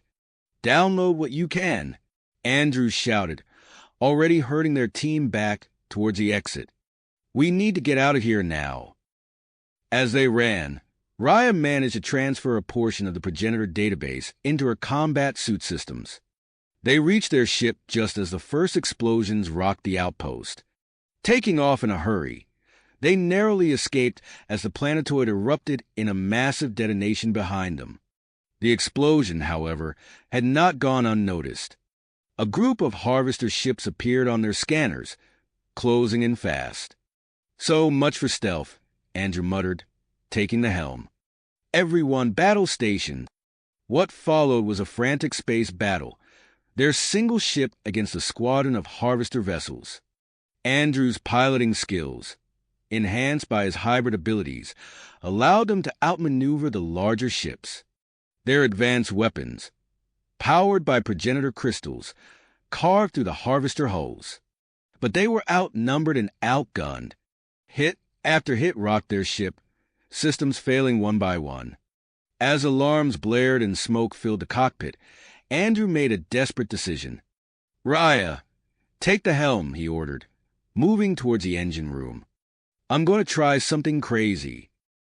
In the heart of the ship, Andrew placed his hands on the reactor core. Drawing upon his augmented energy absorption abilities, he began to channel power directly from the reactor into the ship's weapon systems. The strain was immense, every cell in his body screaming in protest, but he held on. The ship's weapons surged with unprecedented power, cutting through the remaining Harvester vessels easily. They broke through the blockade, but the cost was high. Their ship, drained of power, drifted lifelessly in space. As Andrew stumbled back to the cockpit, exhausted and drained, a transmission came through from Earth. Dr. Cooper's face appeared on the screen, his expression grave. "We have a problem," he announced. "The hybrid soldiers are showing signs of genetic instability. If we don't find a solution soon, we could lose our entire enhanced force." Andrew and Raya shared a look of dismay. They had the coordinates for the weapon that could end the war, but their forces on Earth were in crisis. As they deliberated their next move, long-range sensors picked up a massive new contact entering the solar system, a Harvester mothership, dwarfing anything they had faced before. With their ship powerless and their mission at a crossroads, Andrew and Raya faced an impossible choice. The fate of two worlds hung in the balance, and time was running out. The fate of two worlds hung in the balance, and time was running short. Andrew and Raya exchanged a grim look, the weight of their decision palpable in the cramped cockpit. They had come too far to turn back now, but the news from Earth couldn't be ignored. "We need to split up," Andrew said, his voice firm despite the exhaustion etched on his face. "I'll take half the team and continue to the weapons coordinates. Raya, you head back to Earth with the rest. They need you there." Raya nodded, her eyes reflecting a mix of purpose and concern. "Agreed. But how will you make it to the weapon? We're dead in space. Andrew's gaze turned to the reactor core. We've got just enough juice for one last push. I'll channel what's left into the life support systems for my team. We'll enter low-energy stasis to conserve resources. As they finalized their plans, a distant glimmer caught Raya's eye. A Daxamite rescue vessel, responding to their distress signal, was approaching rapidly. The next hour was a flurry of activity. Raya and her team transferred to the Daxamite ship, while Andrew and his squad prepared for their perilous journey. As the two groups parted ways, Andrew and Raya shared a brief, intense moment. "Stay alive," Raya said, gripping Andrew's arm. "You too," he replied, his voice barely above a whisper. With a final nod, they separated. Raya's ship turned back towards Earth, while Andrew's team initiated their stasis protocols. As consciousness faded, Andrew's last thoughts were the impossible task that lay ahead. Days passed in the blink of an eye for Andrew and his team. When they finally stirred from stasis, they found themselves drifting into a vast field of debris. Twisted metal and shattered hulls stretched as far as the eye could see, the graveyard of an ancient battle. "Everyone on high alert," Andrew ordered, his enhanced senses already scanning for threats. "We're looking for something that doesn't belong." They navigated through the wreckage, narrowly avoiding collisions with massive chunks of debris. Suddenly, their sensors pinged. What had appeared to be a large asteroid shifted, revealing a hidden docking bay. "There's our ticket in," Andrew said, guiding their ship towards a concealed entrance. As they docked with the station, Andrew couldn't help but wonder about the situation back on Earth. He pushed the thought aside, focusing on the mission at hand. The team entered the station, their footsteps echoing in the ancient halls. Dust swirled around them, undisturbed for millennia. They hadn't gone far when the first trap sprung, a series of energy beams crisscrossing the corridor. "Wait!" Andrew called out, studying the pattern. He closed his eyes, feeling the energy flow. With a sudden burst of speed, he weaved through the beams, his hybrid reflexes allowing him to anticipate each shift in the pattern. He reached the other side and deactivated the trap, allowing his team to pass. They pressed on, overcoming challenge after challenge. A room where gravity shifted unpredictably, a chasm that could only be crossed by generating a specific frequency of energy. Each obstacle seemed designed to test not just their abilities, but their teamwork and ingenuity. Finally, they reached the central chamber. A massive sphere of pulsing energy hung, suspended in the center of the room, bathing everything in an otherworldly glow. "This is it," Andrew breathed, approaching the sphere. The progenitor weapon. As he reached out to touch it, alarms blared. The station shuddered, and a computerized voice announced the activation of a self-destruct sequence. "No!" Andrew shouted. Without thinking, he plunged his hands into the energy sphere. Pain seared through his body as he connected with the station's systems, his hybrid physiology allowing him to interface directly with the ancient technology. Andrew's mind raced through streams of data, searching for a way to override the self-destruct. He found it, but the process was changing him. Energy coursed through his body, altering him at a fundamental level. When he finally pulled away from the sphere, his team gasped. Andrew's body crackled with energy, pulses of power emanating from him in waves. "We need to go," he said, his voice carrying a new resonance. Now, they secured the energy core, no longer just a weapon, but a power source beyond their wildest dreams, and raced back to their ship. The station groaned around them, the self-destruct sequence nearly unleashed. As they detached from the dying station, a massive explosion propelled them forward. Andrew used his newfound powers to shield the ship, the energy pulses from his body interfering with the debris that peppered their hull. But their trials weren't over.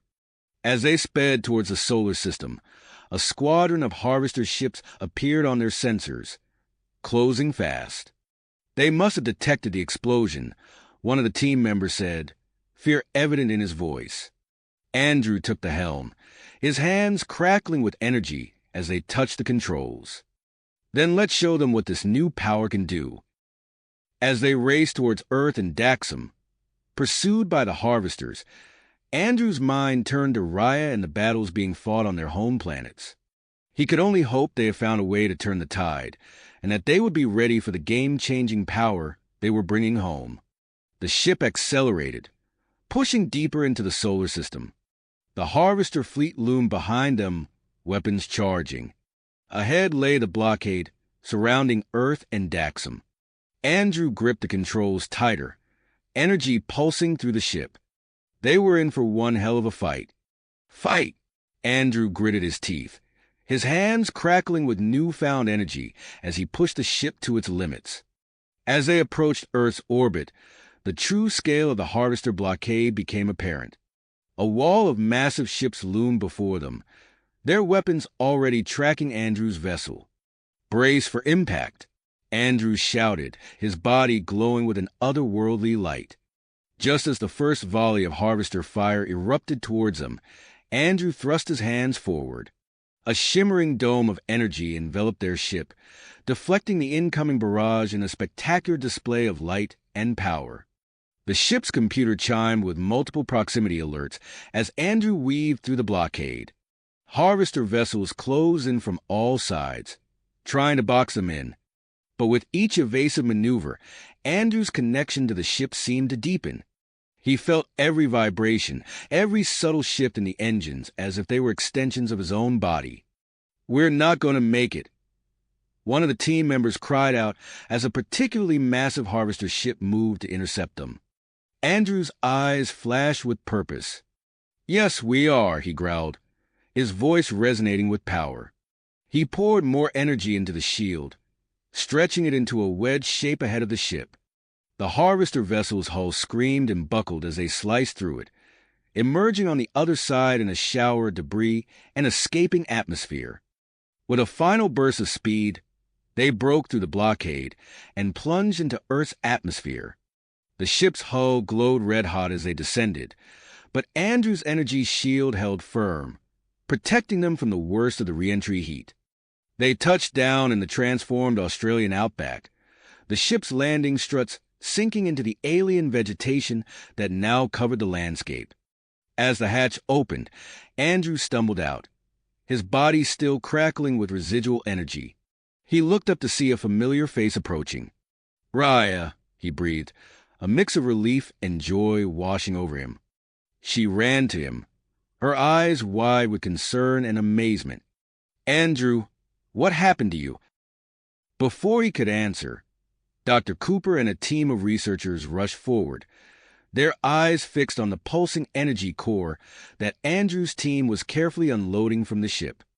"Get that to the containment chamber immediately," Dr. Cooper ordered, his voice tense with urgency.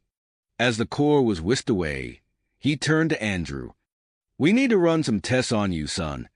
Whatever happened out there, it's changed you." Andrew nodded, suddenly feeling the full weight of his exhaustion. Raya slipped an arm around him, supporting him as they made their way into the facility. Inside, Andrew was quickly ushered into a medical bay. Dr. Winters, her face a mask of concentration, began running a series of scans. Raya refused to leave his side, her hand gripping his tightly. "Extraordinary," Dr. Winters muttered as she examined the results. "Your body has become a living conduit for progenitor energy. The potential applications are staggering." As Dr. Winters continued her examination, Andrew felt a strange resonance building between him and Raya. The energy coursing through his body seemed to reach out to her, creating a feedback loop that made both of them gasp. "What's happening?" Raya asked, her voice trembling slightly as she felt her own powers surging. Before anyone could answer, alarms blared throughout the facility. Dr. Cooper burst into the room, his face pale. "The harvesters have launched an all-out assault on the moon base. If it falls, Earth is next." Andrew stood up, his fatigue forgotten as adrenaline surged through him. "We need to stop them," he said, looking at Raya. She nodded, understanding passing between them without words. "Wait," Dr. Cooper interjected. "We've been developing something. A ship designed to interface directly with your hybrid physiologies. It's not fully tested, but it'll have to do," Andrew finished, already moving towards the door. Minutes later, Andrew and Raya stood before a sleek spacecraft unlike anything they'd ever seen.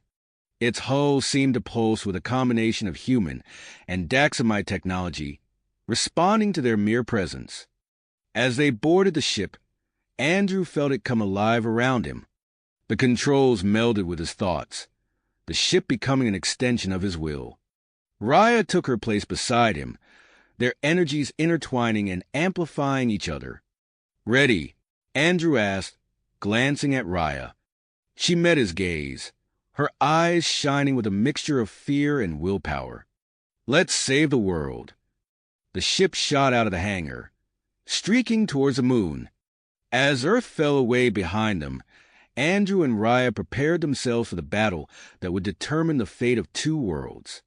The Harvester forces loomed ahead, but for the first time since the war began, hope burned bright in the hearts of Earth's defenders. Defenders. The ship's engines roared to life, propelling them towards the looming battle. As they approached the moon, the scale of the Harvester assault became apparent. Massive ships swarmed around the lunar base, their weapons raining destruction upon the defenders. Andrew and Raya's new vessel weaved through the chaos, its advanced systems allowing them to anticipate and avoid enemy fire with uncanny precision. "We need to draw their attention away from the base," Raya said, her hands dancing over the controls. "Any ideas?" Andrew closed his eyes, feeling the energy flow through the ship. "Yeah, I've got one. Hold on tight."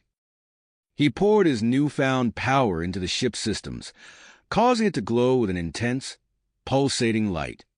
The Harvester vessels nearest to them immediately broke off their attack on the moon base, turning to face this new threat. "It's working," Raya exclaimed as enemy ships began to converge on their position. Andrew gritted his teeth, pushing the ship to its limits as they led the Harvesters on a wild chase through the lunar orbit. Their maneuvers were so precise, so impossible, that the enemy couldn't land a single hit. As they fought, Andrew felt a strange resonance building between him and Raya. Their energies seemed to intermingle, amplifying each other's abilities. The ship responded to their combined will, moving as if it were an extension of their own bodies. Just as it seemed they had turned the tide, a massive energy surge from the Harvester mothership engulfed their vessel. The ship's systems went haywire, and they began to plummet towards the lunar surface. "Brace for impact," Andrew shouted, throwing up an energy shield around them as they crashed. They came to a stop in a cloud of lunar dust, the ship's hull groaning from the impact. As the dust settled, they saw Harvester ground forces converging on their position. "We need to move," Raya said, her voice tense but determined. They exited the ship, immediately engaging the approaching Harvesters. Andrew's energy blast tore through the enemy ranks, while Raya's enhanced speed and strength allowed her to dance between their attacks, taking them down with precision strikes. As they fought, a transmission came through on their comms. It was Dr. Cooper, his voice urgent. "Andrew, Raya, can you hear me? We need you back on Earth immediately. We have a plan to end this, but we need your unique abilities to make it work." Andrew dispatched the last Harvester drone with a burst of energy. "We're a little busy here, Doc. How are we supposed to get back?" As if in answer, a Daxamite rescue ship suddenly appeared overhead, laying down covering fire. "Your ride's here," Supreme Leader Xanthor's voice crackled over the comms. "Let's move." Andrew and Raya sprinted for the ship, leaping aboard as it took off. As they sped back towards Earth, they watched the battle continue to rage around the moon. The fate of two worlds hung in the balance, and they were about to play a crucial role in tipping the scales. The journey back to Earth was tense, filled with near misses as they navigated through the ongoing space battle. As soon as they landed, Andrew and Raya were rushed to a high-tech medical bay. Dr. Winters was waiting for them, her face a mask of concentration. "We need to stabilize your energy levels," she explained as she ushered them into a strange-looking chamber. "The pollen from our hybrid ecosystem has shown remarkable healing properties. This should help prepare you for what's to come." As the chamber filled with a glowing, energy-infused pollen, Andrew felt his fatigue melting away. He could sense his body absorbing the energy, integrating it into his own unique physiology. Beside him, Raya gasped as the same process worked its magic on her. When they emerged from the chamber, they felt rejuvenated, their powers humming just beneath the surface of their skin. But there was no time to revel in the sensation. They were immediately summoned to an emergency meeting with Earth's military leaders and Supreme Leader Xanthor. The Situation Room was a hive of activity, holographic displays showing the ongoing battle in space. Dr. Cooper stood at the center, his face grim but determined. "The Harvester mothership has regrouped," he began without preamble. "They're advancing on Earth with everything they've got. But we have a plan to end this once and for all." He gestured to a hologram of the progenitor energy core. "We believe we can use this to create a massive electromagnetic pulse. It could disable the entire Harvester fleet in one stroke. But there's a catch." Andrew leaned forward, sensing the weight of what was to come. "What's the catch, Doc?" Dr. Cooper met his gaze steadily. "To ensure maximum effectiveness, we need to interface directly with the Harvester mothership's central computer. It's a high-risk mission, potentially one-way." A heavy silence fell over the room. Then, almost in unison, Andrew and Raya stepped forward. "We'll do it," Andrew said, his voice firm. Raya nodded, her hand finding Andrew's. "Our hybrid abilities give us the best chance of success." Supreme Leader Xanthor regarded them with a mixture of pride and concern. "Are you certain? The risks are dash." "We're sure," Raya interrupted, her voice leaving no room for argument. Dr. Cooper nodded, relief evident on his face. "Then let's get you prepared. We don't have much time." The next hour was a whirlwind of activity. Andrew and Raya were fitted with modified combat suits, designed to help them channel and control the progenitor energy. Dr. Cooper and his team briefed them on the specifics of the mission, while Dr. Reeves explained how they were expanding the hybrid ecosystem to amplify the EMP's effect. As the final preparations were made, Andrew and Raya found a moment alone. They stood before the window, watching as the first signs of the Harvester advance became visible in the sky. "Ready for this?" Andrew asked, his voice soft. Raya turned to him, her eyes shining with a mixture of purpose and something deeper. "Ready as I'll ever be. Together?" Andrew nodded, squeezing her hand. "Together." A voice over the intercom broke the moment. "Andrew, Raya, it's time. Report to the launch bay immediately." They shared one last look before heading out, ready to face whatever challenges lay ahead. The fate of Earth and Daxam rested on their shoulders, and they were determined not to let either world down. Down! The fate of Earth and Daxam rested on their shoulders, and they were determined not to let either world fall.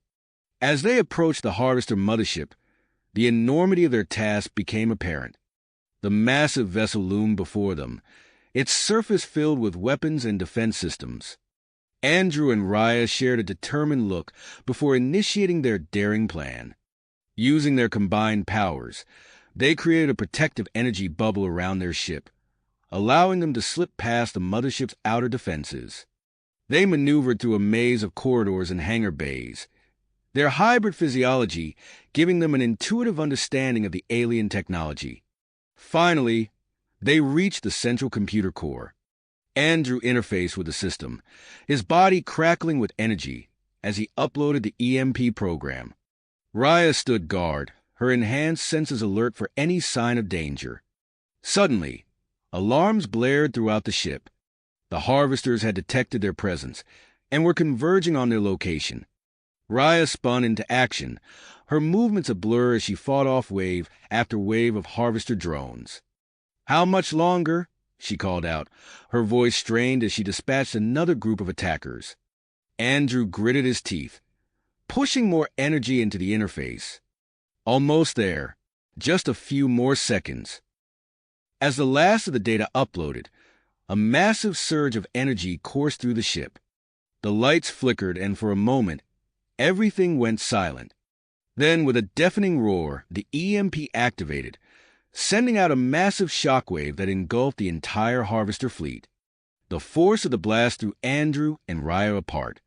Raya managed to grab hold of a nearby console, but Andrew was hurled towards a rapidly closing bulkhead. In a desperate move, she launched herself across the room, pushing Andrew through the opening just as it sealed shut. "Andrew!"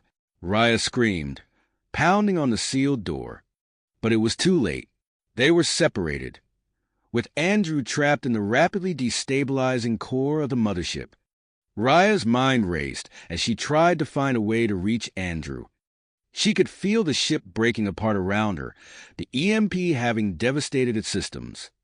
With no other choice, she made her way to an escape pod, her heart heavy with the thought of leaving Andrew behind. As her pod jettisoned from the disintegrating mothership, Raya watched in horror as the massive vessel began to implode. Tears streamed down her face as she searched for any sign of Andrew among the debris.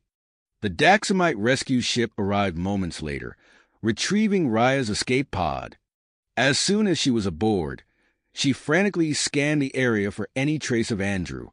Just as despair began to overwhelm her, a faint energy signature appeared on the ship's sensors. "There!" Raya shouted, pointing to a cluster of debris. "It's coming from over there." The rescue team maneuvered closer, and there, floating amidst the wreckage, was a sight that made Raya's heart leap. Andrew's body was encased in a cocoon of pulsating progenitor energy, a shimmering barrier protecting him from the vacuum of space. As the rescue team carefully brought Andrew's glowing form aboard, Raya approached, drawn by an inexplicable connection. She reached out, her hand trembling as it neared the energy field. The moment she made contact, the cocoon began to respond, slowly dissipating to reveal Andrew's unconscious but miraculously alive form. Dr. Cooper and Dr. Lyra, having been summoned to the rescue ship, immediately began examining Andrew. Their expressions were a mixture of awe and concern as they studied the readings from their instruments. "It's incredible," Dr. Cooper murmured. "His body has fully integrated the progenitor energy. It's unlike anything we've seen before." As they worked to stabilize him, Andrew's eyes suddenly snapped open. They glowed with an otherworldly light, and his body began to emit waves of progenitor power. He reached out, his hand seeking Raya's. The moment their fingers touched, a massive burst of energy enveloped them both. The ship's crew watched in stunned silence as Andrew and Raya's forms became indistinct, merging into a swirling vortex of light and energy.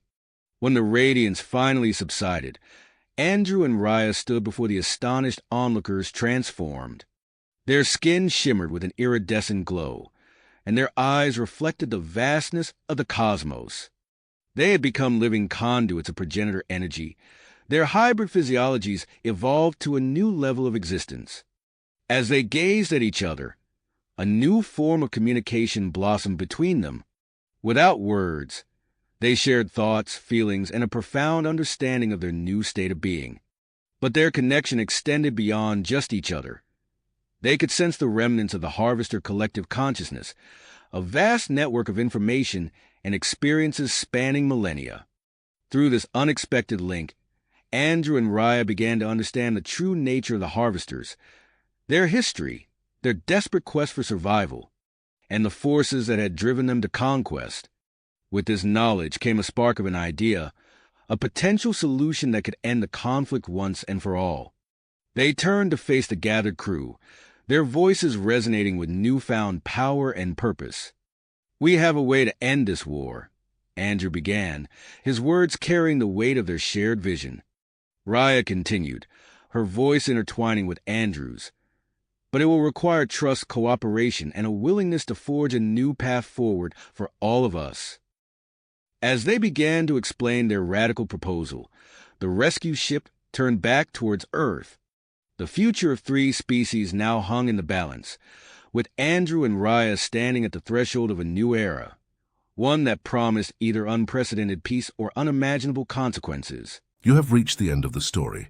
If you enjoyed this story and want to support us, please leave a like and subscribe to our channel, and for every comment that says 88, I will heart every single one of them. Thank you for your time.